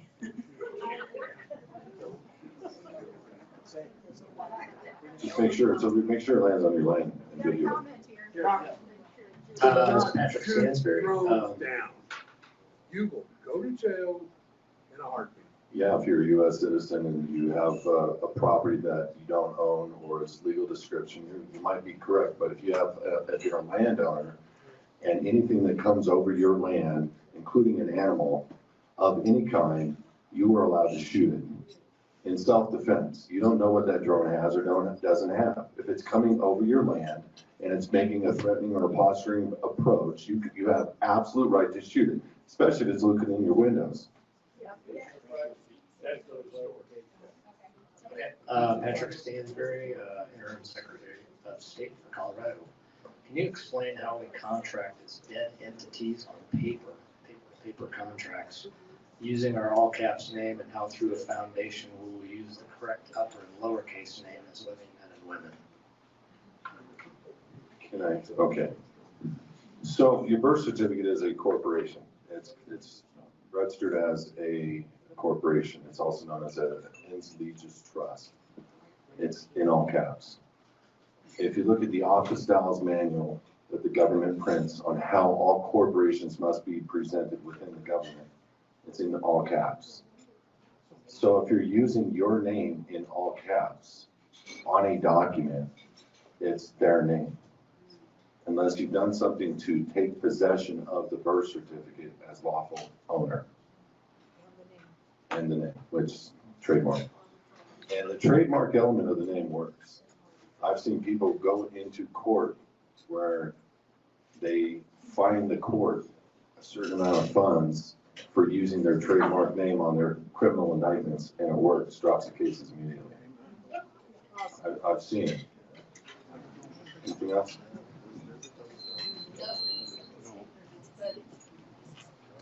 Hey, Kelby. Step You forward. gotta step back a bit. Step forward, away from the speaker. Hey, interim senator, Mike Shuttleworth, Colorado.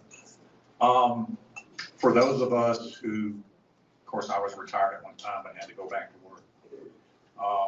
For those of us who hold regular jobs, how is that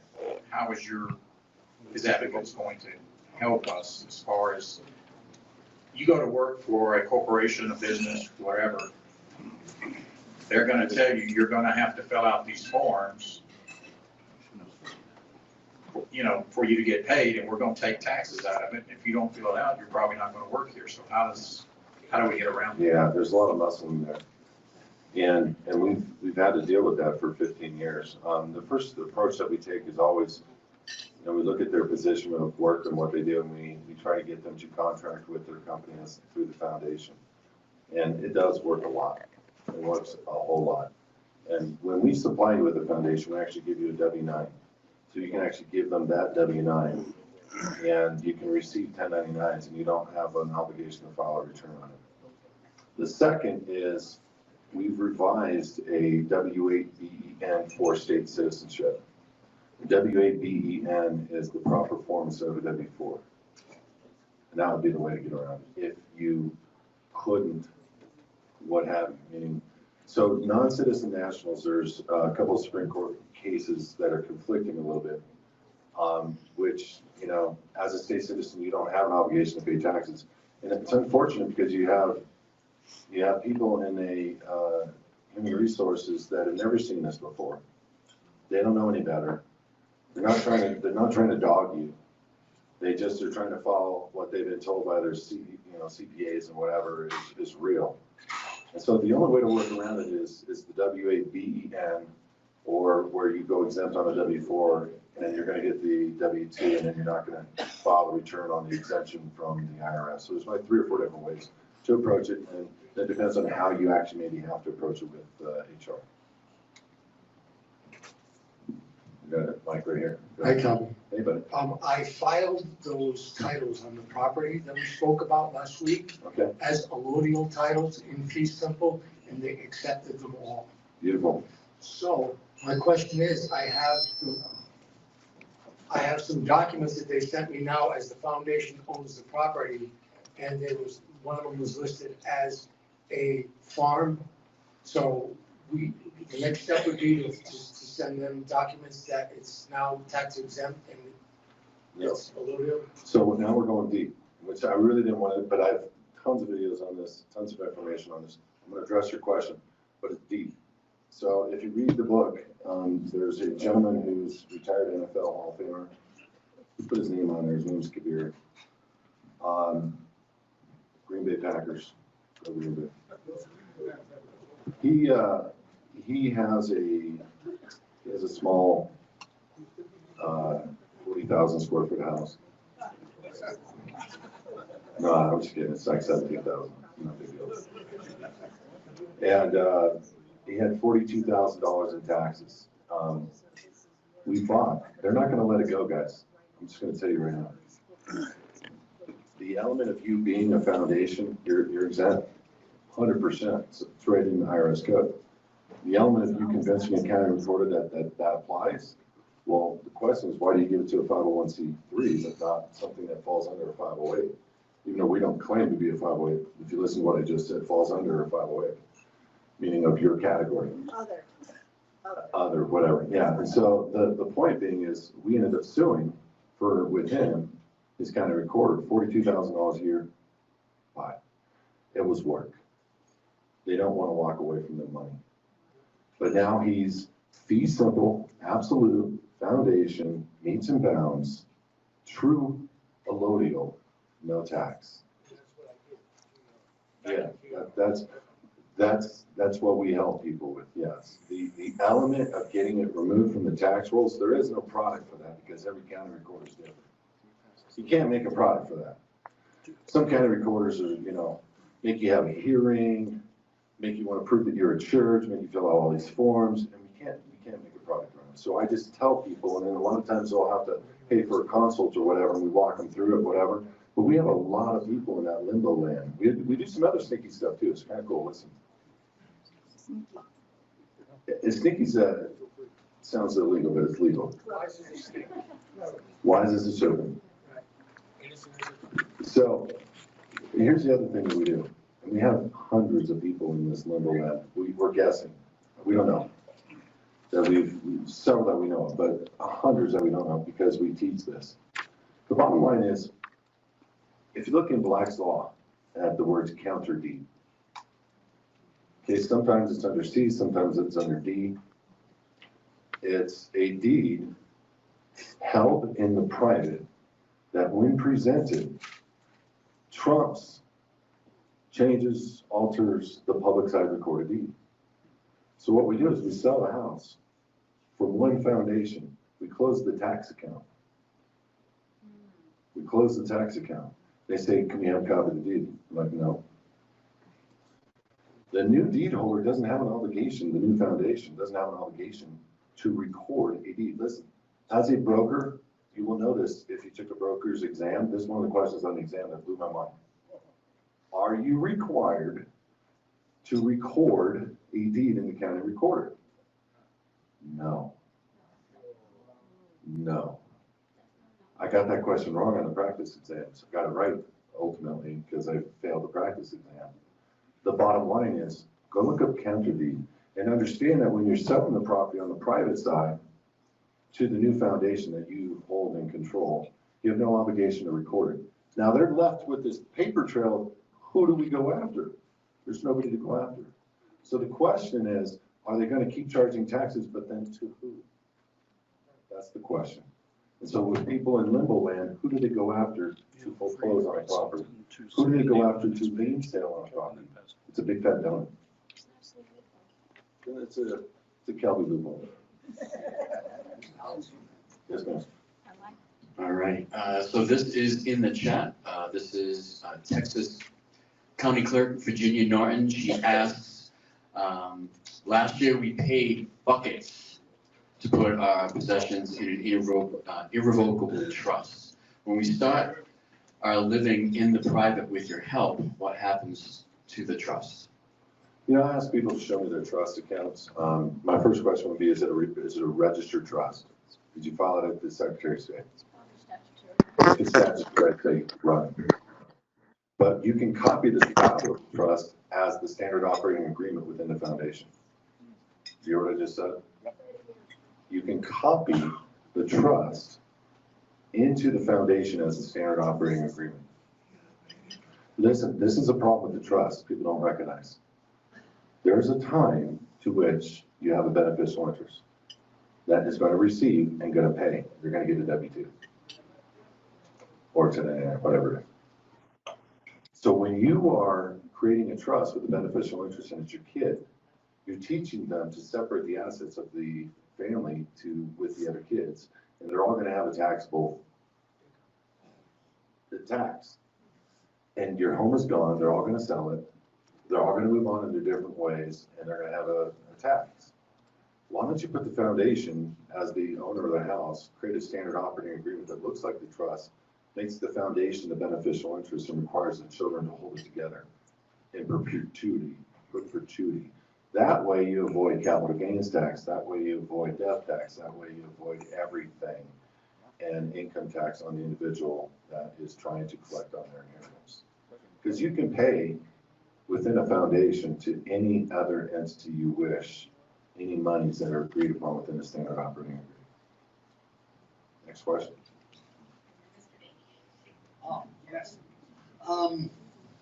I live here in Breckenridge, and I had a drone flying over town-owned land, clearly videoing into my house. Is that okay? Clearly videoing into my house.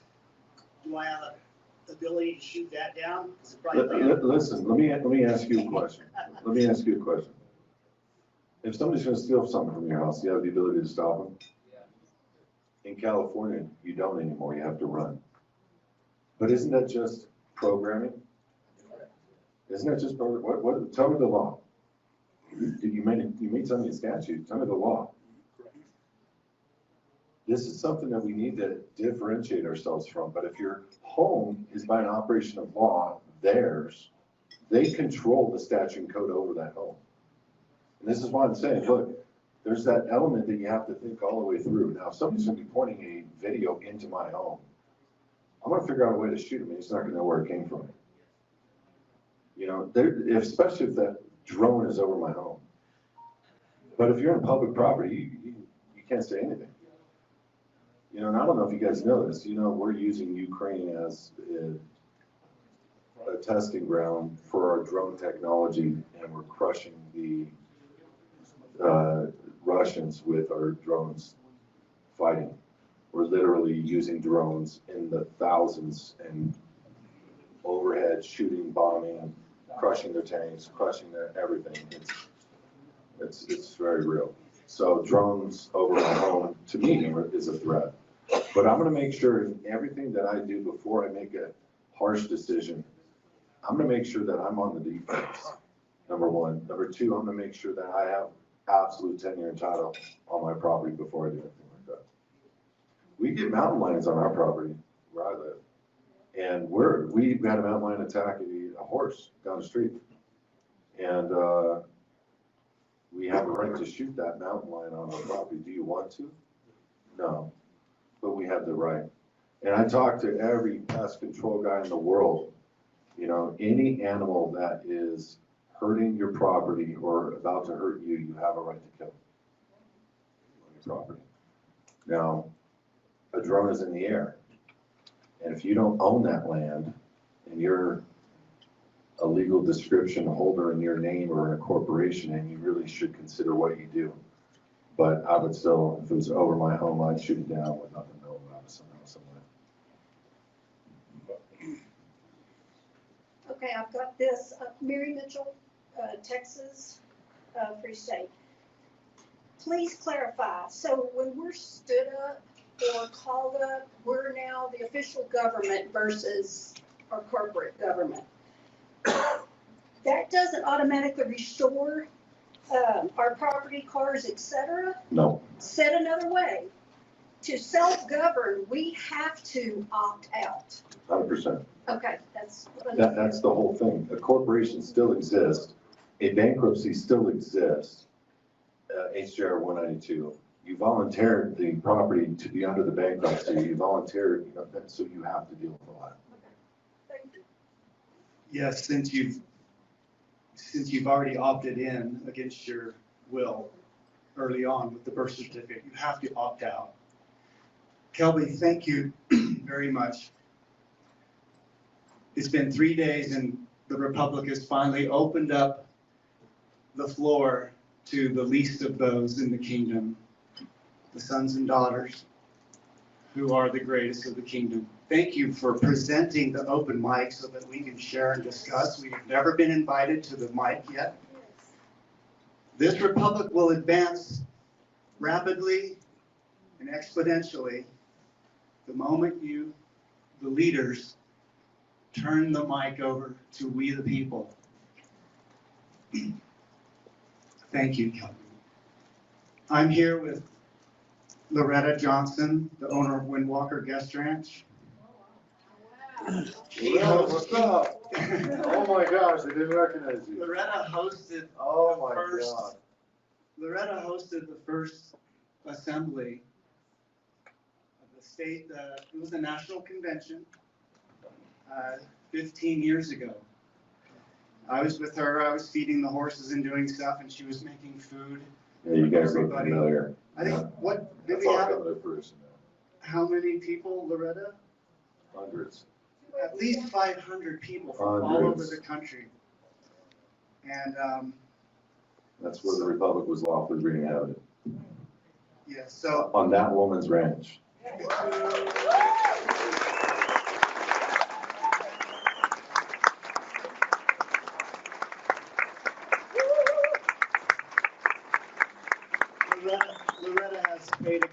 price Yeah. for hosting that.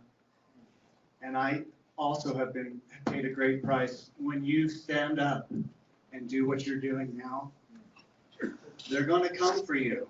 They've already come for us 15 years ago, and we went through the fire, and we're back here now saying, this is it. And I love that we're reviving the Republic. It's beautiful. I've got probably just 2 questions, Kelby. Go ahead. Where is the Declaration of Sovereign Intent that as a representative of the Utah Republic, I helped create and I signed? Is it safe and is it in the Republic's possession? 100%. Thank you. Yeah. I got a copy, Great. one of the originals. 100%. I ain't afraid to say it either. And since what you said about shooting the drones down, we've already been labeled domestic terrorists. Right. Christians, homeschoolers, Military. you know, people, and they used this against Loretta in court when they took the ranch away from her. She is the one that brought them into Utah to take over the government, on record. Okay? That's where they're gonna go. But we must unite now. If you do all this paperwork and you go back to your homes, they will come after you and they will attack you. Okay? Let me interject real quick. I reject that in the name of Yahushua. And I live under the sovereign authority of the creator of the world and this universe. And I know what you guys have been through and you paid a dear, dear price. I can't accept that for myself, and I'm going to ask everybody, including yourselves, not to accept that, because then it becomes fact. Amen. If we do not unite, do not shoot a drone down on your property. What we as the Republic need to do, in the Declaration of Sovereign Intent, it talks about the American Rangers. Don't exist. Okay? Who's going to hold an interim position for a future American Ranger position? Just FYI, we sent down 9 guys to the Library of Congress to look up all those definitions, and the American Rangers just is not there. What I would do is, if you're having trouble with drones over your property or anything else, I would go to the leadership and I would have the American Rangers or Republic Rangers or whatever they're called. I would have them go talk with law enforcement in your area that's doing this, because law enforcement thinks you're breaking the rules and they're coming to check out what's going on. All it needs to be done is for a representative of the Republic to go in and explain, look, he's not in your jurisdiction anymore. Hold on a second. I can't do that for you. You've got to do it yourself, just like Kelby's telling you. He tells you that I warn you. I can't do it for you. Donald Trump cannot do it for you. You've got to do it for yourself. You understand? I don't understand. What do you mean? He's got to stand up himself if you want to. Yeah, he's just saying, President Geiger's just saying, you as an individual, what you're saying is you want some law enforcement that represents the Republic to go and say, and eventually we might get to that point where whatever happens, you know, but I think there are sheriffs out there that understand the law as it, you know, in reference to foreclosures. They don't enforce them anymore. They are starting to operate, uphold the Constitution. But there is nothing out there that, for an American Ranger, that we can bring forth and negotiate. What President Geiger is basically saying is, just work it out yourself. And, you know, one of the things that you Kelby, let me interject. It's the process that you've been trying to tell people about here is what I'm saying. They have to do that for themselves, and you, his advocates, you're here to help them so that nobody will bother them, right? I mean, that's the bottom line. In essence, that's He the said goal. earlier, President Geiger can't do that for you. President Trump can't do that for you. You've got to stand up So As a state national yourself, let's say it this way. I mean. I would, state citizen. I'm actually agreeing with you to not shoot down a drone, but I gave you the reasons why you could. But now we're all doing hypotheticals and we really shouldn't. Let's start talking about kingship. How do we develop our kingship when we live in a world where we are subject citizens? And so what he is basically stating, and what I've hopefully clearly come across to you guys with, is it's not just being a state citizen. It's not just understanding what happened with the birth certificate. It's not just understanding what happened with the deed. There are elements that we have to change. Like if you want to be a king, you want a castle? Okay. How do you have a castle unless it's yours? If it belongs to somebody else, it's not your castle. So you got to take proper steps to make it your castle. Now, if you are a king, do you want to prepare your castle a little bit better for armory? You're going to build a gate. You're going to build if you got a couple of alligators, you make a moat, put the alligators in it. You're gonna build a wall of protection, and what we're doing is building up a legal wall of protection around everybody, including their land. And that's an important thing. We shouldn't be doing semantics about drones, but I agree with you. I'm not saying I don't, but semantics about drones, I just think what President Geiger's saying, we all need to learn how to stand individually without conflict. We don't need conflict. If you're absolute tenure and title on your home, you know, go buy an EMP. Okay? Go get yourself a little EMP, and when you see it, have it already angled up outside the window. And all you gotta do is just look like you're on your phone, press the button, and then it falls on your property, and then boom, it's yours. Somebody's gonna come looking for it. Yeah, but they can't come on your land. That's number one. Number two, somebody's gonna come look, they want their drone. That's the one you need to deal with. Yeah, Drone's a symptom. yeah, exactly. All right, so we are supposed to go in breakout session, so with your permission, Yeah. and if you guys are willing, we can continue with the Q&A. Yes. Are you up for I that, sir? just need more water. I'll get you some more water. Can we take 5 for, Well, can we do one more question in the chat? We'll take a break and then we can come back. Are you guys Sure. okay with Go for doing? it, man. No? Okay, sorry. You said breakout sessions are canceled? Well, I'm asking if everybody's okay with going to breakout sessions or continuing with the Q&A. Q&A. Well, let's see, all for Q&A? Well, how about if we do both? What's breakout session? Yep, you have a choice. Yeah, that's perfect. Thank you. The people want to go to breakout, go to breakout. Okay, so can I just announce real quick what the breakout sessions will be? And then we'll take this question on chat, and then when we come back, we'll get to you first. You got the script? So we have breakout session rooms, I'm gonna announce them.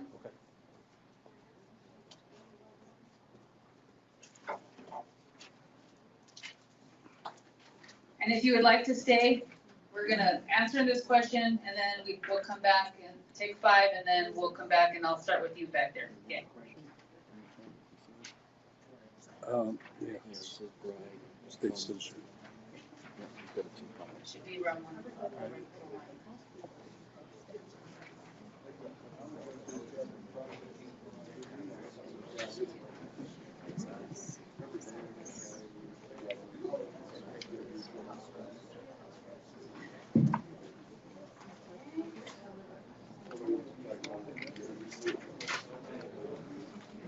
Well, we did have, because they were listed yesterday's. You have yesterday's? Because we were supposed to do breakout sessions yesterday, and you were going to be in the same room, and you didn't bring them.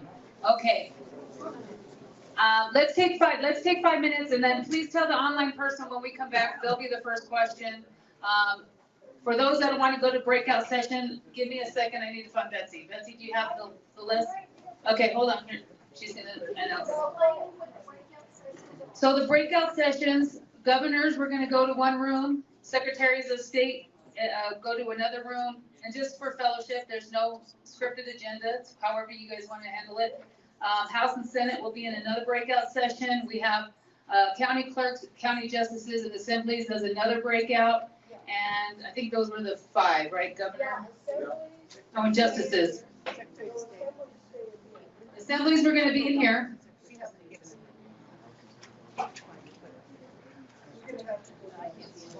Yeah, there's a sign out here that shows where the breakout sessions follow. Betsy, she'll show you.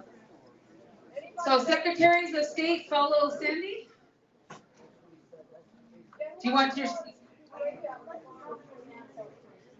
Okay, governors and secretaries of state will be together. If you want to go to your breakout session, please follow Secretary of State Mayoreki. She wants them together. Just here.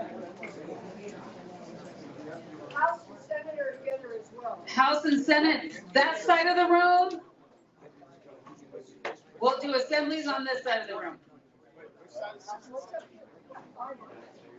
Well, do you want to take them? Okay.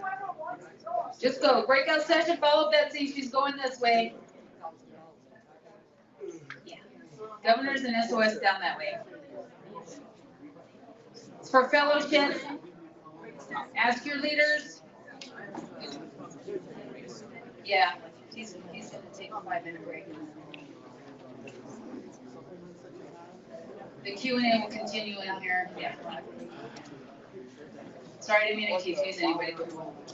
We did have that.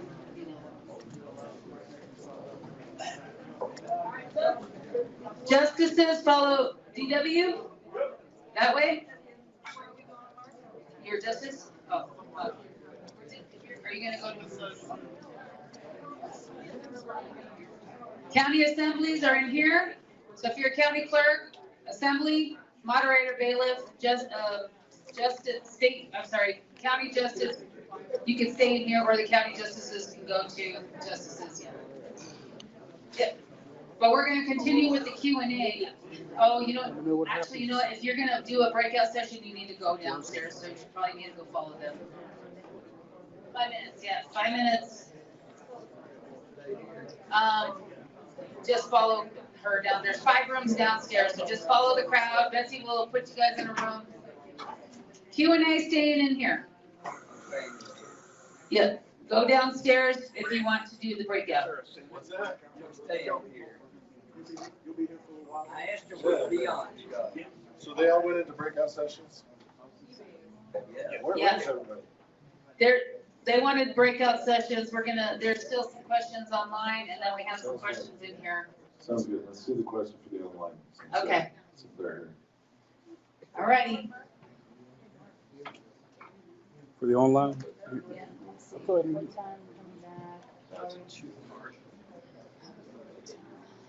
So it's Nevada Senator Bryan.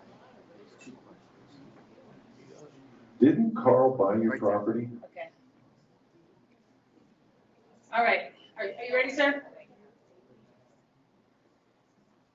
Sorry. Are you ready? Okay.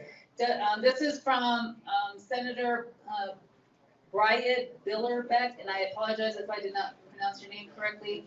His question is, does state citizenship get you out of TSA illegal search and seizure at airports or other similar federal agency overreaches? Absolutely not. You're volunteering to go into an airport that's internationally owned and controlled. You're going to either obey the rules or you're not. There's things you can do to help yourself. I'm bringing a lawsuit against TSA this year for groping.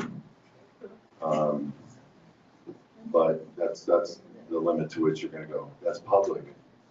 It's not private. You know, I've flown private before, and you land in a different airport, and you go out of a different building. They treat you totally different. You fly in public, you gotta obey the rules, you gotta go through TSA, you gotta go through all that. You're not gonna get around any of that. You know, all the people that say, and I'm trying to put them down or anything, but they get escorted from they don't have to go through the naked body scanner. They get to go around the metal detector. They're all full of crap. Now, how did that happen? When did they give the entire TSA notice about you? You know, I mean, it just doesn't make sense. So we got to be real about that. You know, so if you're operating in public, you're going to have to go by the rules of public. And that's hanging a gold fringe flag, by the way. So is schools, so is federal buildings, so is state buildings. Those are all hanging a federal flag. So territory that was granted, conveyed to the federal government. I've seen the territories conveyed to the federal government for Texas. for Arizona, and you wouldn't believe, they're just giving them away, literally lawfully conveying the land over. But it's still considered territory because of the way they convey it. Here's a second question. Can you transfer property into your foundation if it has fraudulent deep state liens on it? Deep state liens, you're talking like IRS? Oh, it just says, can you transfer property into your foundation if it has fraudulent deep state liens on it? That's I've all. never heard of a deep state lien clarified. It's probably If it has corporation. liens on it. If it's talking about IRS, there's things that you can do to get the liens Oh, he has off. his hand up. Can you? There's things you can do to get the property off, literally. Let me explain one thing to you guys. People don't realize this, but this is a fact. The IRS cannot lien on anything that is a non-US employee. It's in their statutes.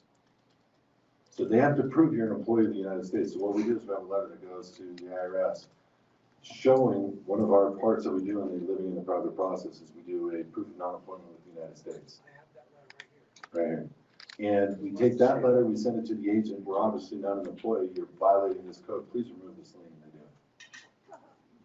I have a letter right here, very well. So there's So always a does, workaround. I don't know if you can hear me, but does the same thing apply to a private corporation?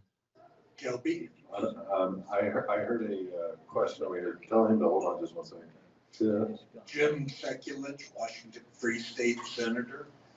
And my wife and I have gone through the process of attaching ourselves to the original land patent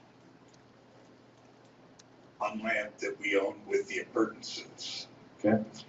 And when we went through the whole process of getting the chain of title and everything, making it public notice for 61 days or more, and then filing the paperwork with the county the property resides in, the land resides in, is that when they return, they still bill us in the state of Washington for property taxes. Of course it is. And my understanding is nobody has been able to beat that one yet. No, I know we gotta beat it with them bringing forward a land patent.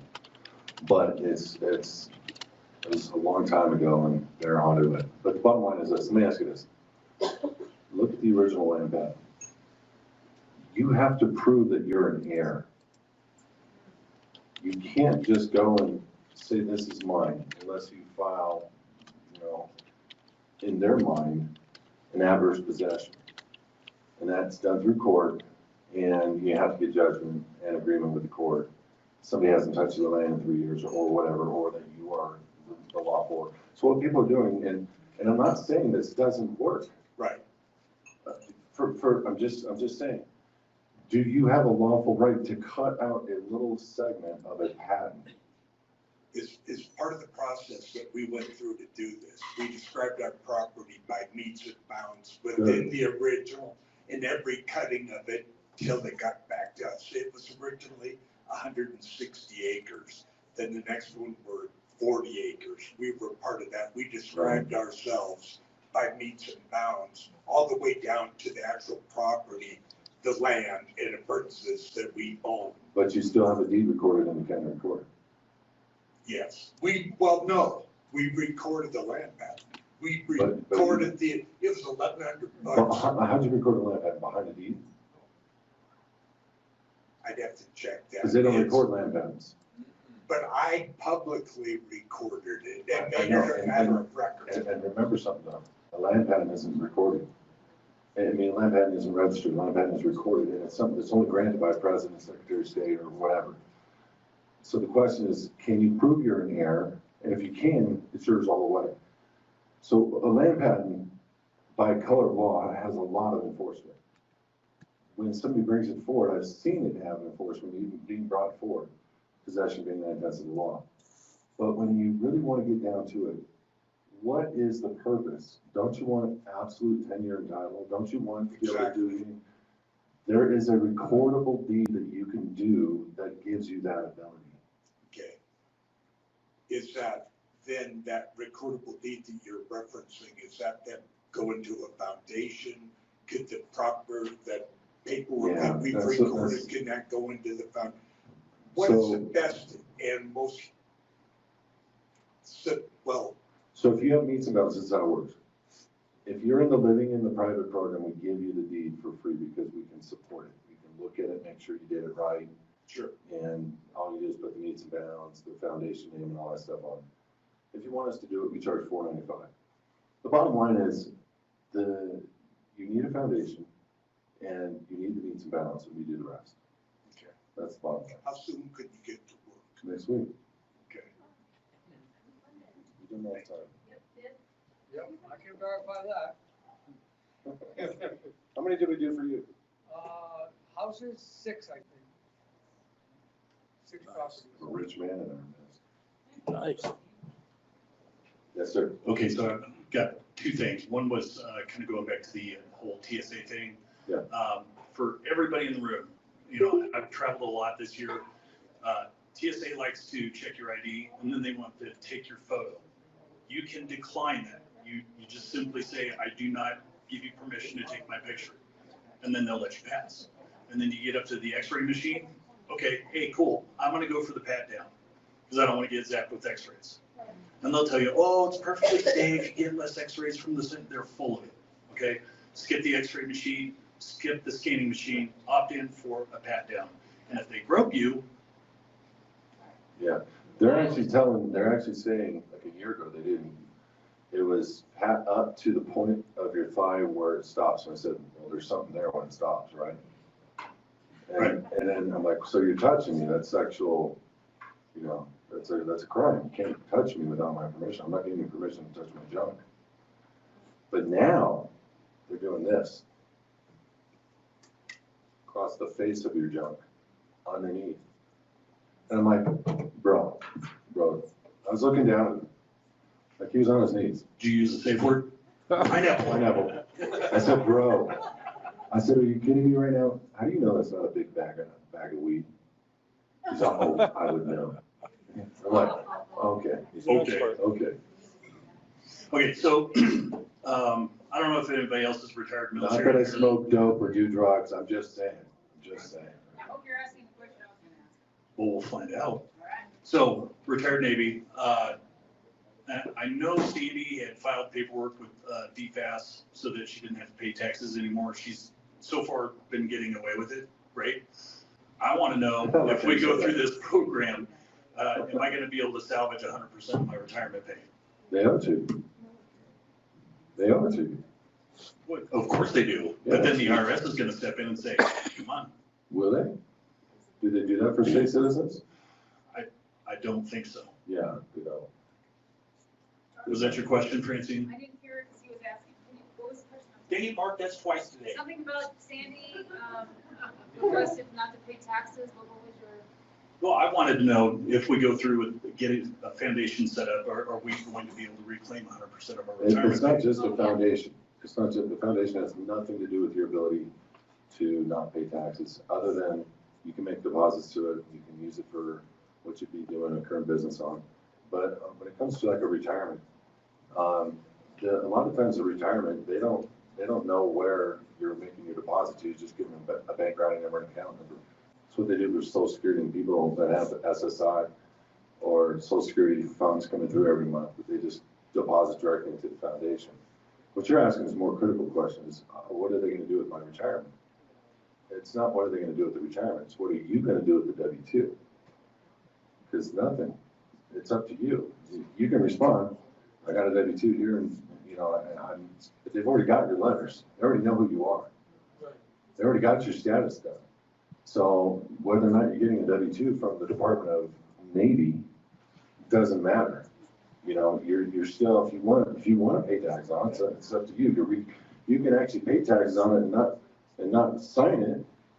But let me tell you something, if you do a 1040 and you sign it, you're paying taxes. Even if you don't give them money. They're setting the debt off. They get paid twice when you pay it again. So the point is, it's a W-2 that you're going to get from the Department of Navy, and the IRS already knows your position. And that's the bottom line. State citizens do not have an obligation to pay taxes, but you can go and contract with any company that you wish. You can pay as much or as little taxes as you wish. Okay? I don't like it. I don't feel obligated to pay it. I don't agree with what they're doing with it. And so therefore, I'm not gonna sign a W-4, I'm not gonna sign a W-9. But if the W-9 is for the foundation, all day long. Our foundation's getting millions of 1099s and no returns are filed. Just tear 1099 up. Dollar what? Circle of life. I prefer shred. What? Shred. Shredder. The shredder. I said circle of life. Kelby, thanks again for being here for us. We were talking about people were talking about rangers earlier. Constitutional rangers, I met one of the last ones, said to be, and I was wondering if it's been reinstated, have we got them again? Okay, so just FYI, I got a ranger badge. I did the paperwork. TT signed it with a few other people. I was a constitutional ranger. And then we did the smart thing and we sent about 9 guys to the Library of Congress to look up all these things. We couldn't find constitutional rangers. Should have got the documents at that time. I don't know, they would be in the Library of Congress. That place can't get rid of anything. I mean, I know they hide it in back room or hard to find places. I went to the Library of Congress myself and asked for state citizenship stuff, and the guy said, we don't have that. He said, we have 98% of all of our documents are below ground. And I'm like, well, I'd like to you to research these things. He totally lit at me. And I calmed him down. I'm like, dude, I'm just a regular guy trying to seek this out. My understanding is this. He's like, you want to know sovereign citizens? He said, are you an attorney? He said, yeah. I said, okay, so you understand the law, right? He said, oh, yeah, of course I do. And I broke down a case to him, slaughterhouse cases. I said, go tell me what that means. Then I broke down another. Then I broke down. And the bottom line is, I don't want to argue with anybody. You know, I just know who I am, and that's the bottom line. We don't need to try to change everybody, but they can't have all the records of this nation above ground. But I do know what those guys did. They couldn't find anything pertaining to constitutional rangers anywhere in the library. Sorry, go ahead. Yes. Another question. To be a self-governing person, hopefully you're going to be getting a whole bunch of calls soon. Are you scalable? I mean, are you ready to?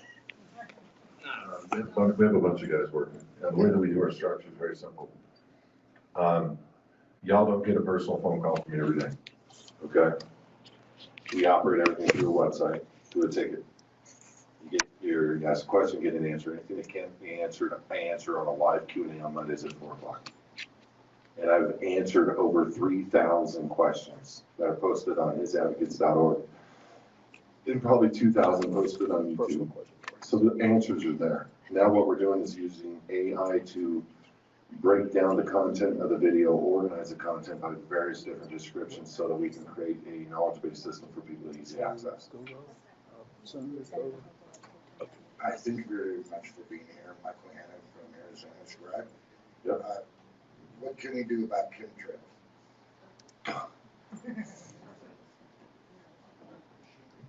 That's one of the things that bothers me the most. Nothing.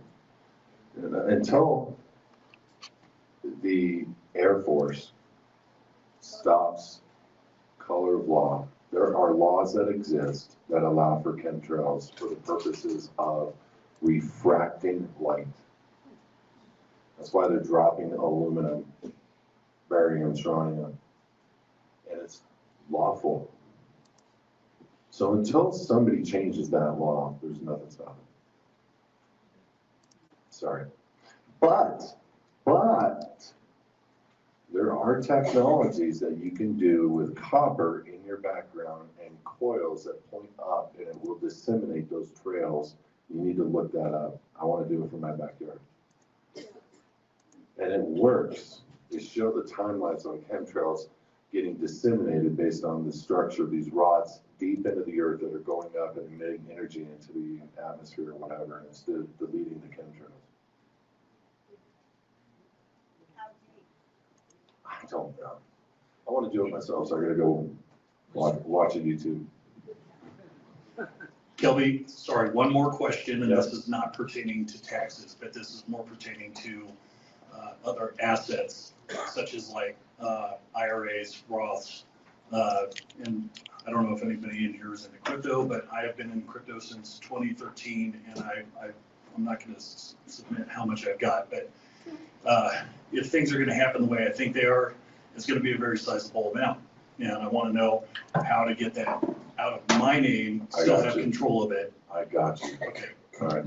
So we have a VIP call that we do every Tuesday and Thursday, and this is all we're dealing with is crypto. XRP, XLM, XDC, HBAR, IOTA, ALGA, all the ISOs. XRP, listen, it's not too late. Buy it. Buy the crud out of it. And you can donate it to your foundation. We have the letters for people. It's a part of being a member. Where you donate anything that you've got on your phone, you're gonna want, we're even looking at walletscrutiny.com. We want a 10 out of 10 device, cold storage to hold it, but you gotta understand the future, which is next level computing. They're going to be able to crack keys on some of these devices. And so when you bring something to a hard wallet, you really got to know how to store it. And you can never send anything from it. If you do, you need to restore that device, because receiving it exposes the keys on the receive side, sending it exposes the keys on the send side. And so you don't think you're exposing yourself, but you are, and you're giving the keys to some supercomputer somewhere that knows exactly how much you have. So we're working through all that, even to the point of institutional custody. You know who Jay Klaber is? Yep. Yeah, I just saw him on Friday at his office in Texas. In person. Wow. He has the first institutional custody crypto rate of return of 4% to 40%, depending on the level of risk. And it's insured by Lloyd's of London. We got the insurance policy. And I'm public right now, so I'm not going to say it. A couple things that I'm a little bit alarmed about or curious about, but I worry about institutional custody with anybody because XRP is so valuable. It is so valuable. I'm not talking because it's worth $2.39 this today. It's literally in the hundreds of thousands of dollars per coin 10 years out. And quite literally by the end of the year, everybody's in agreement that you're looking at $20 super low, $100 really low, $1,000 potential. Let me put it this way. It's basically your second chance at getting like Bitcoin. Okay. If you don't remember when Bitcoin came in, it came in 2009. It was like 0.00009 cents. Yeah. Now it's worth what, $110,000 a coin? Yeah, guys, I was going to invest in Bitcoin. My friend called me up, 12 years ago, called me up and said, dude, you got to invest in Bitcoin. I had 30 grand and I was this close to investing in Bitcoin at $10. Instead, I went to dinar and I sold my dinar 3 years ago. Yeah, I'd have been worth about 300 million, probably not being part of the Republic, have some bucks somewhere. I'm just saying, I mean, money does crazy things to people. Or the Republic could have a really nice ship, you know what I mean? But no, he's dead on, guys, listen, and that's one of the things that we talk about at His Advocates. Do not wait 1 minute. Take down these websites, uphold.com, it's an app on your phone, uphold.com.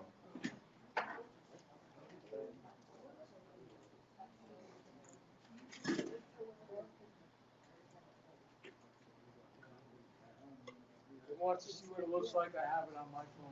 I've got it as well. Can you write? Yeah, Uphold, Coinbase. I don't like going to Coinbase, but you can use Coinbase. Oh, here's a question for you, because I've got a lot of people that come to me for crypto advice. Coinbase is now at the point where in order to establish your account, you have to submit your tax information. Yeah. I've been on it for so long, they're like, hey, you need to update your tax information. And I'm like, nope. Yeah. So most of them are doing that. We have contacts at Caleb and Brown. You can start a foundation with KuCoin, Caleb Brown. And that is the exit plan. Don't worry about it right now, kind of a thing. Just get it bought, get it held on your phone.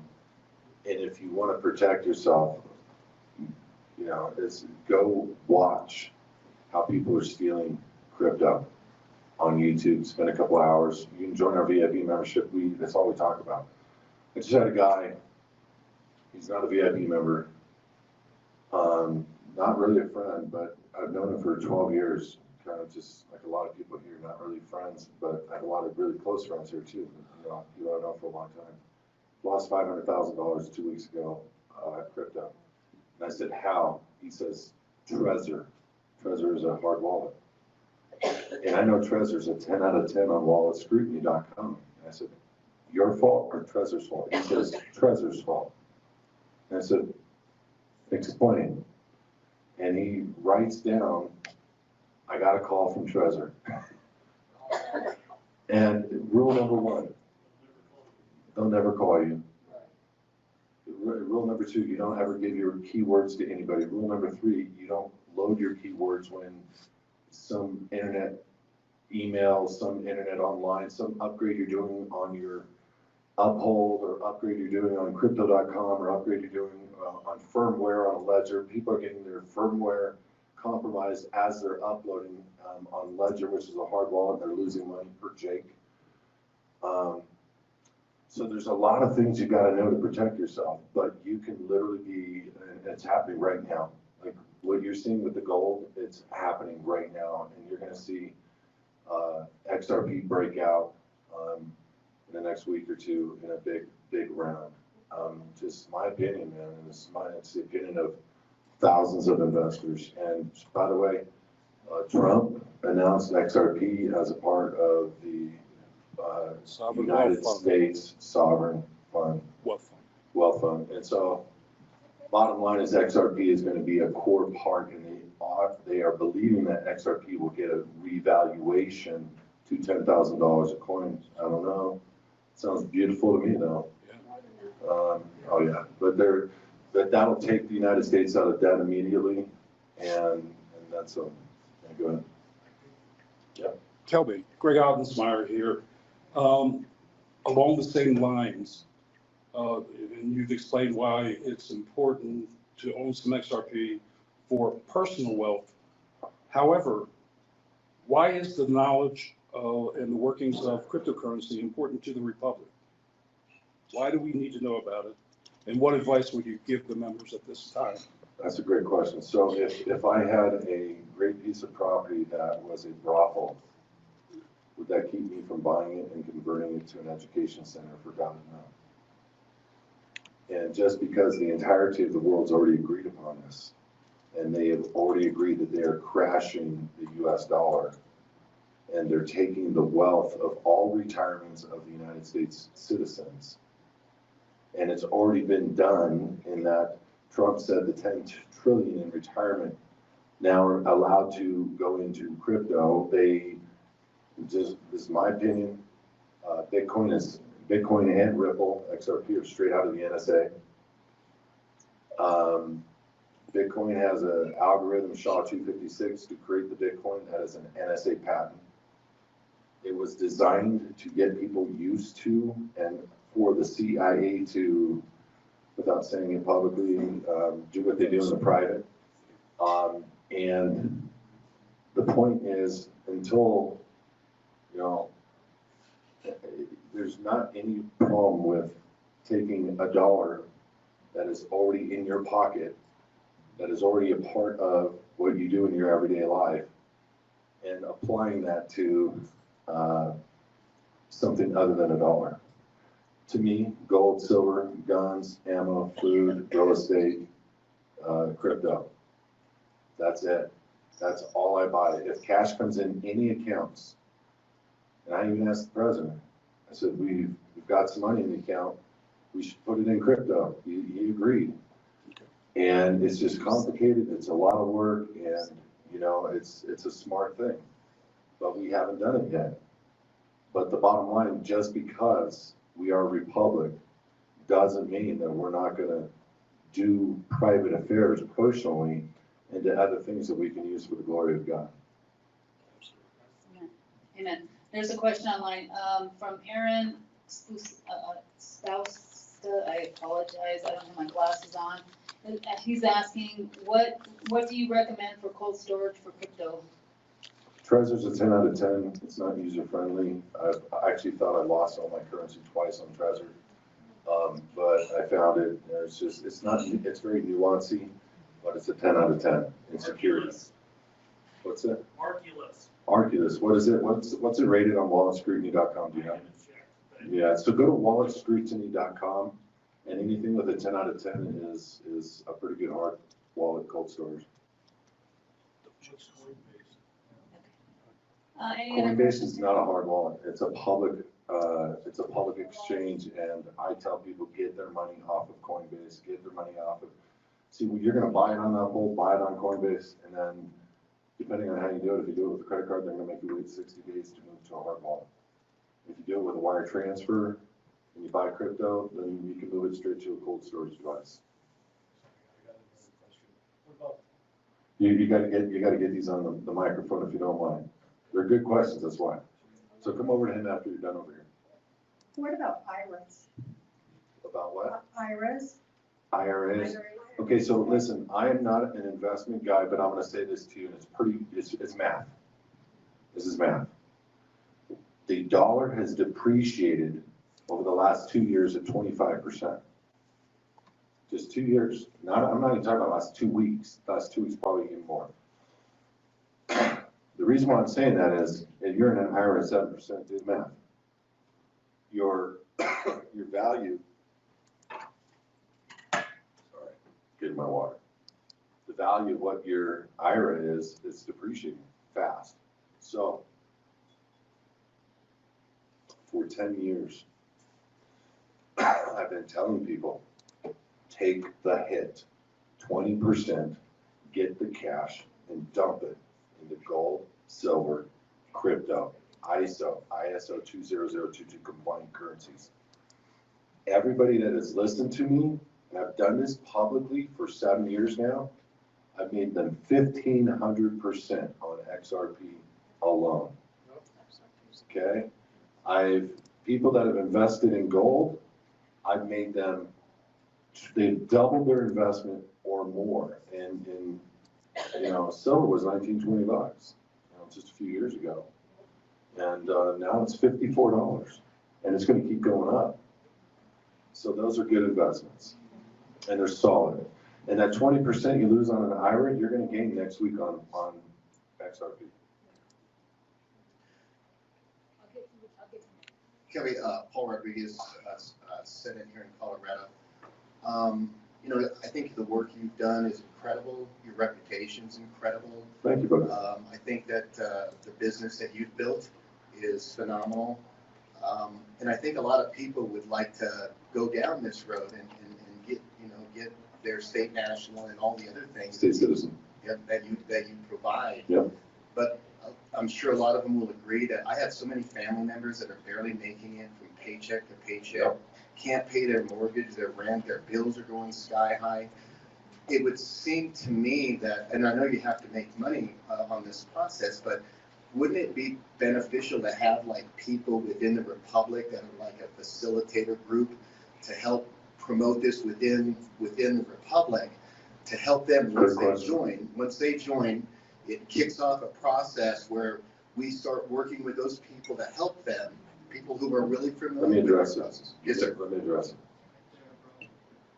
And I'm going to say this with all due respect to every man and woman in the room. You give a set of docs to somebody, they always change them. You need a team to review them and tell them what is right, wrong, or indifferent. I have people that are trying to sell my package, and that's why I've always stated, number one, the Republic can't do this for their people. They can't create a system like his advocates. They're not allowed to. I mean, they can give docs away, but they can't support it. There has to be a team that supports it. Number three, you give it for free to those family members. They won't do anything with it because they have to go down the same journey and path that we did to figure this out. You might be able to give them a book, and it might become real, and they watch your life after a while, but you know, we're at the end of the game. And kind of like in the next year or two, I don't know what's gonna go down. Either we are victorious winners or, but I know the end game. And I know, I've never had a problem giving it for free to somebody. I've never seen them really use it. It's a sad thing. But nevertheless, I mean, our prices have to change. They're actually gonna go up. With gold going up, we have to go with our prices up because the dollar's crashing. So it's gonna get to the point where probably next year, we're gonna be 2 to 3 times the price we are right now. Republic will still get their passport stuff for free. But the people, there will be a group of people we will allow that will still come through and be able to get it done for free. But you watch, they will not take advantage of it 90%. You watch, because we have to go through this ourselves. We have to see it, touch it, feel it. This is why I made this book. Believe it. This book is absolute proof that what we are doing is lawful. And that's why we created it. But it's hard to take that and tell that to a kid or tell it to a wife or, you know, it's funny is men are predominantly our client. Then once they get the passport done, then the woman becomes a client because she read the doc. She's like, oh, heck no, you ain't gonna get no passport with it saying that. They get a passport and it becomes real for the woman.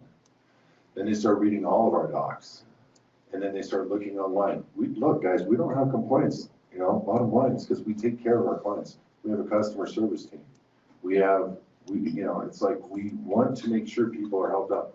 But there's a couple hundred tickets a day right now, and that's going to get to a couple thousand. And so we're creating AI system autoresponders to help get people to solutions quickly with videos and support. If that doesn't help, then we put a human involvement on it. I just don't think anybody in the Republic that doesn't have the experience is going to pull it off. And I've also seen people take our docs and rewrite the crap out of them because they're an agent and disseminate them. And I've seen that with other people's docs, where they take a good set of docs, maybe not with what they were trying to become an American national, whatever. And that's another thing, guys. You look at all those American national affidavits. What are they using for supporting case sites? State citizens. So why are you applying to be an American national with a state citizen case site? Does that make sense? We fail for lack of knowledge. And that was somebody who took somebody else's docs, changed them out to make them all become part. And you got somebody that's operating as something I don't necessarily agree with, who has signed their oath to the freaking Pope, and you know, disseminating a bunch of garbage where people are getting in trouble. That's the thing that worries me. I don't want anybody to get in trouble. And so far, 14 years, nobody's gotten in trouble. That's nobody else in the country can ever say that. Nobody in the entire country can say that they've been able to help as many people and not have any trouble. Now imagine if I gave the docs to somebody, an agent got involved in their group. Do you know how I disseminate or how I work through hiring people? I will not bring on a group of people that I have not known for a long time. Matt, highest level of integrity. You want a guy to pray with and cry his shoulder on? That's your guy right there. Alex, highest guy of integrity. These guys love the Lord. And it's hard to find people that want to serve other people in a capacity, be able to earn a check and not, you know, screw with people's lives. And so that's the thing that worries me, because a long time ago, I made my mind up after seeing people get hurt after hurt after hurt because of agents, whether agents of Satan or agents of the federal government are synonymous, you know, changing things up and then saying this is the way to go. And it's not true. And every single leader, and I went down those roads myself, and I removed my signature from many documents myself, filed it into the public, and made sure I was covering my butt. So the question is how do you help people for free? I'm down. I am down. You know, the entirety of the world, I can't help them. But I can put a video together and explain the entire passport process and make docs available for people. But it's like a level 2. I was taught Kevlar, like we all can relate, men can relate to Kevlar vests. You know, you have certain Kevlar 5, 6, you know, the 6 will take 44 mag. You want a 44 mag Kevlar vest, go through the living in the private program. Because I've read warrants and indictments, and I reverse engineered them and created the living in the private program.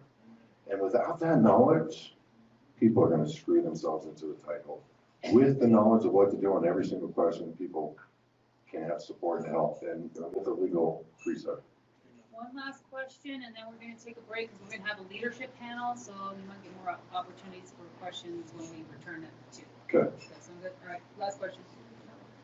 All right, well, thank you so much, Kelby, for doing what you're doing and for being one of the original members that stuck around and stayed with it, because it sounds like that was a pretty tough time. You know, thank you. You know, And that goes for everybody in here that's been with it. I've only been with it for a year, but I'm amazed at this solidifies what you did a year ago. This explains how it's lawful. And I didn't have this. I was faith. I was going on faith. And then I got a couple Supreme Court rulings, and then I didn't even know what the word shepherdized meant.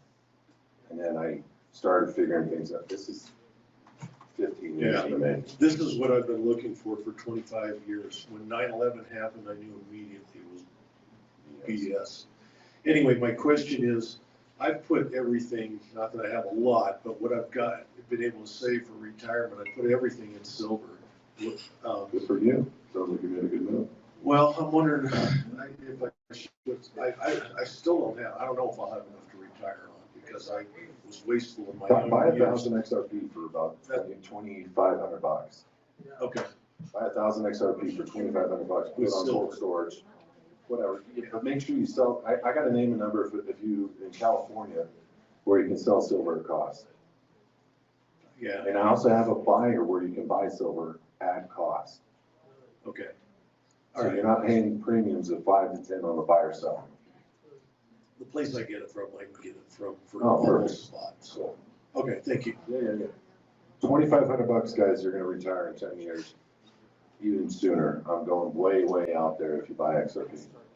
Hey, everyone. Oh, I was gonna say. One thing in transition. I'm not gonna say anything new here. I'll say what I've said for a long time. The Republic is about remedy for all. And anytime somebody needs a remedy for an individual or something, you know what I do? I say, go talk to Kelby at his advocates. That's all I can offer. It's the president of the Republic. I can't say, somebody, county clerk over here, go talk to some corporate county guy and say, leave this guy. I can't do that. Sorry. But you follow his process, you're like the king on the land yourself, right? I mean, there ends up being the king on their own land, right? Basically. Supreme Court says so. Supreme Court says so. Yep. So what? You got to own the land. Right. That's what I'm saying. Yeah, you got to own the land. Yeah. So the Republic is for remedy for all. But please contact Kelby, his advocates, if you need remedy for your family, you, anybody. That's the way to go. That's what I've always said. Thank you. That's the highest honor to hear from him. Hey guys, I really appreciate the time, but let's get the panel going. I'm gonna take a break, go to my room for a minute, maybe change some clothes, get out of these duds. Absolutely. Wasn't that amazing and fantastic? Woo, thank you. I was leery, but I'll tell you what, Mr. Smith, you convinced me about doing this. Thank you. Francine, where's the panel going to be over here?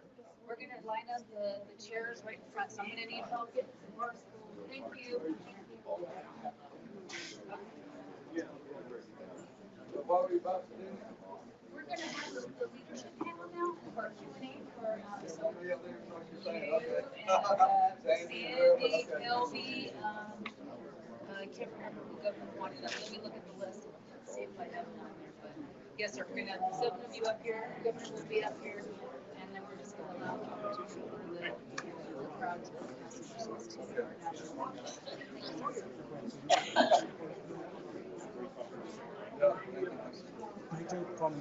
I'm looking at the camera. Oh, do people need to? You want to record this? Yeah, that would be great if you can.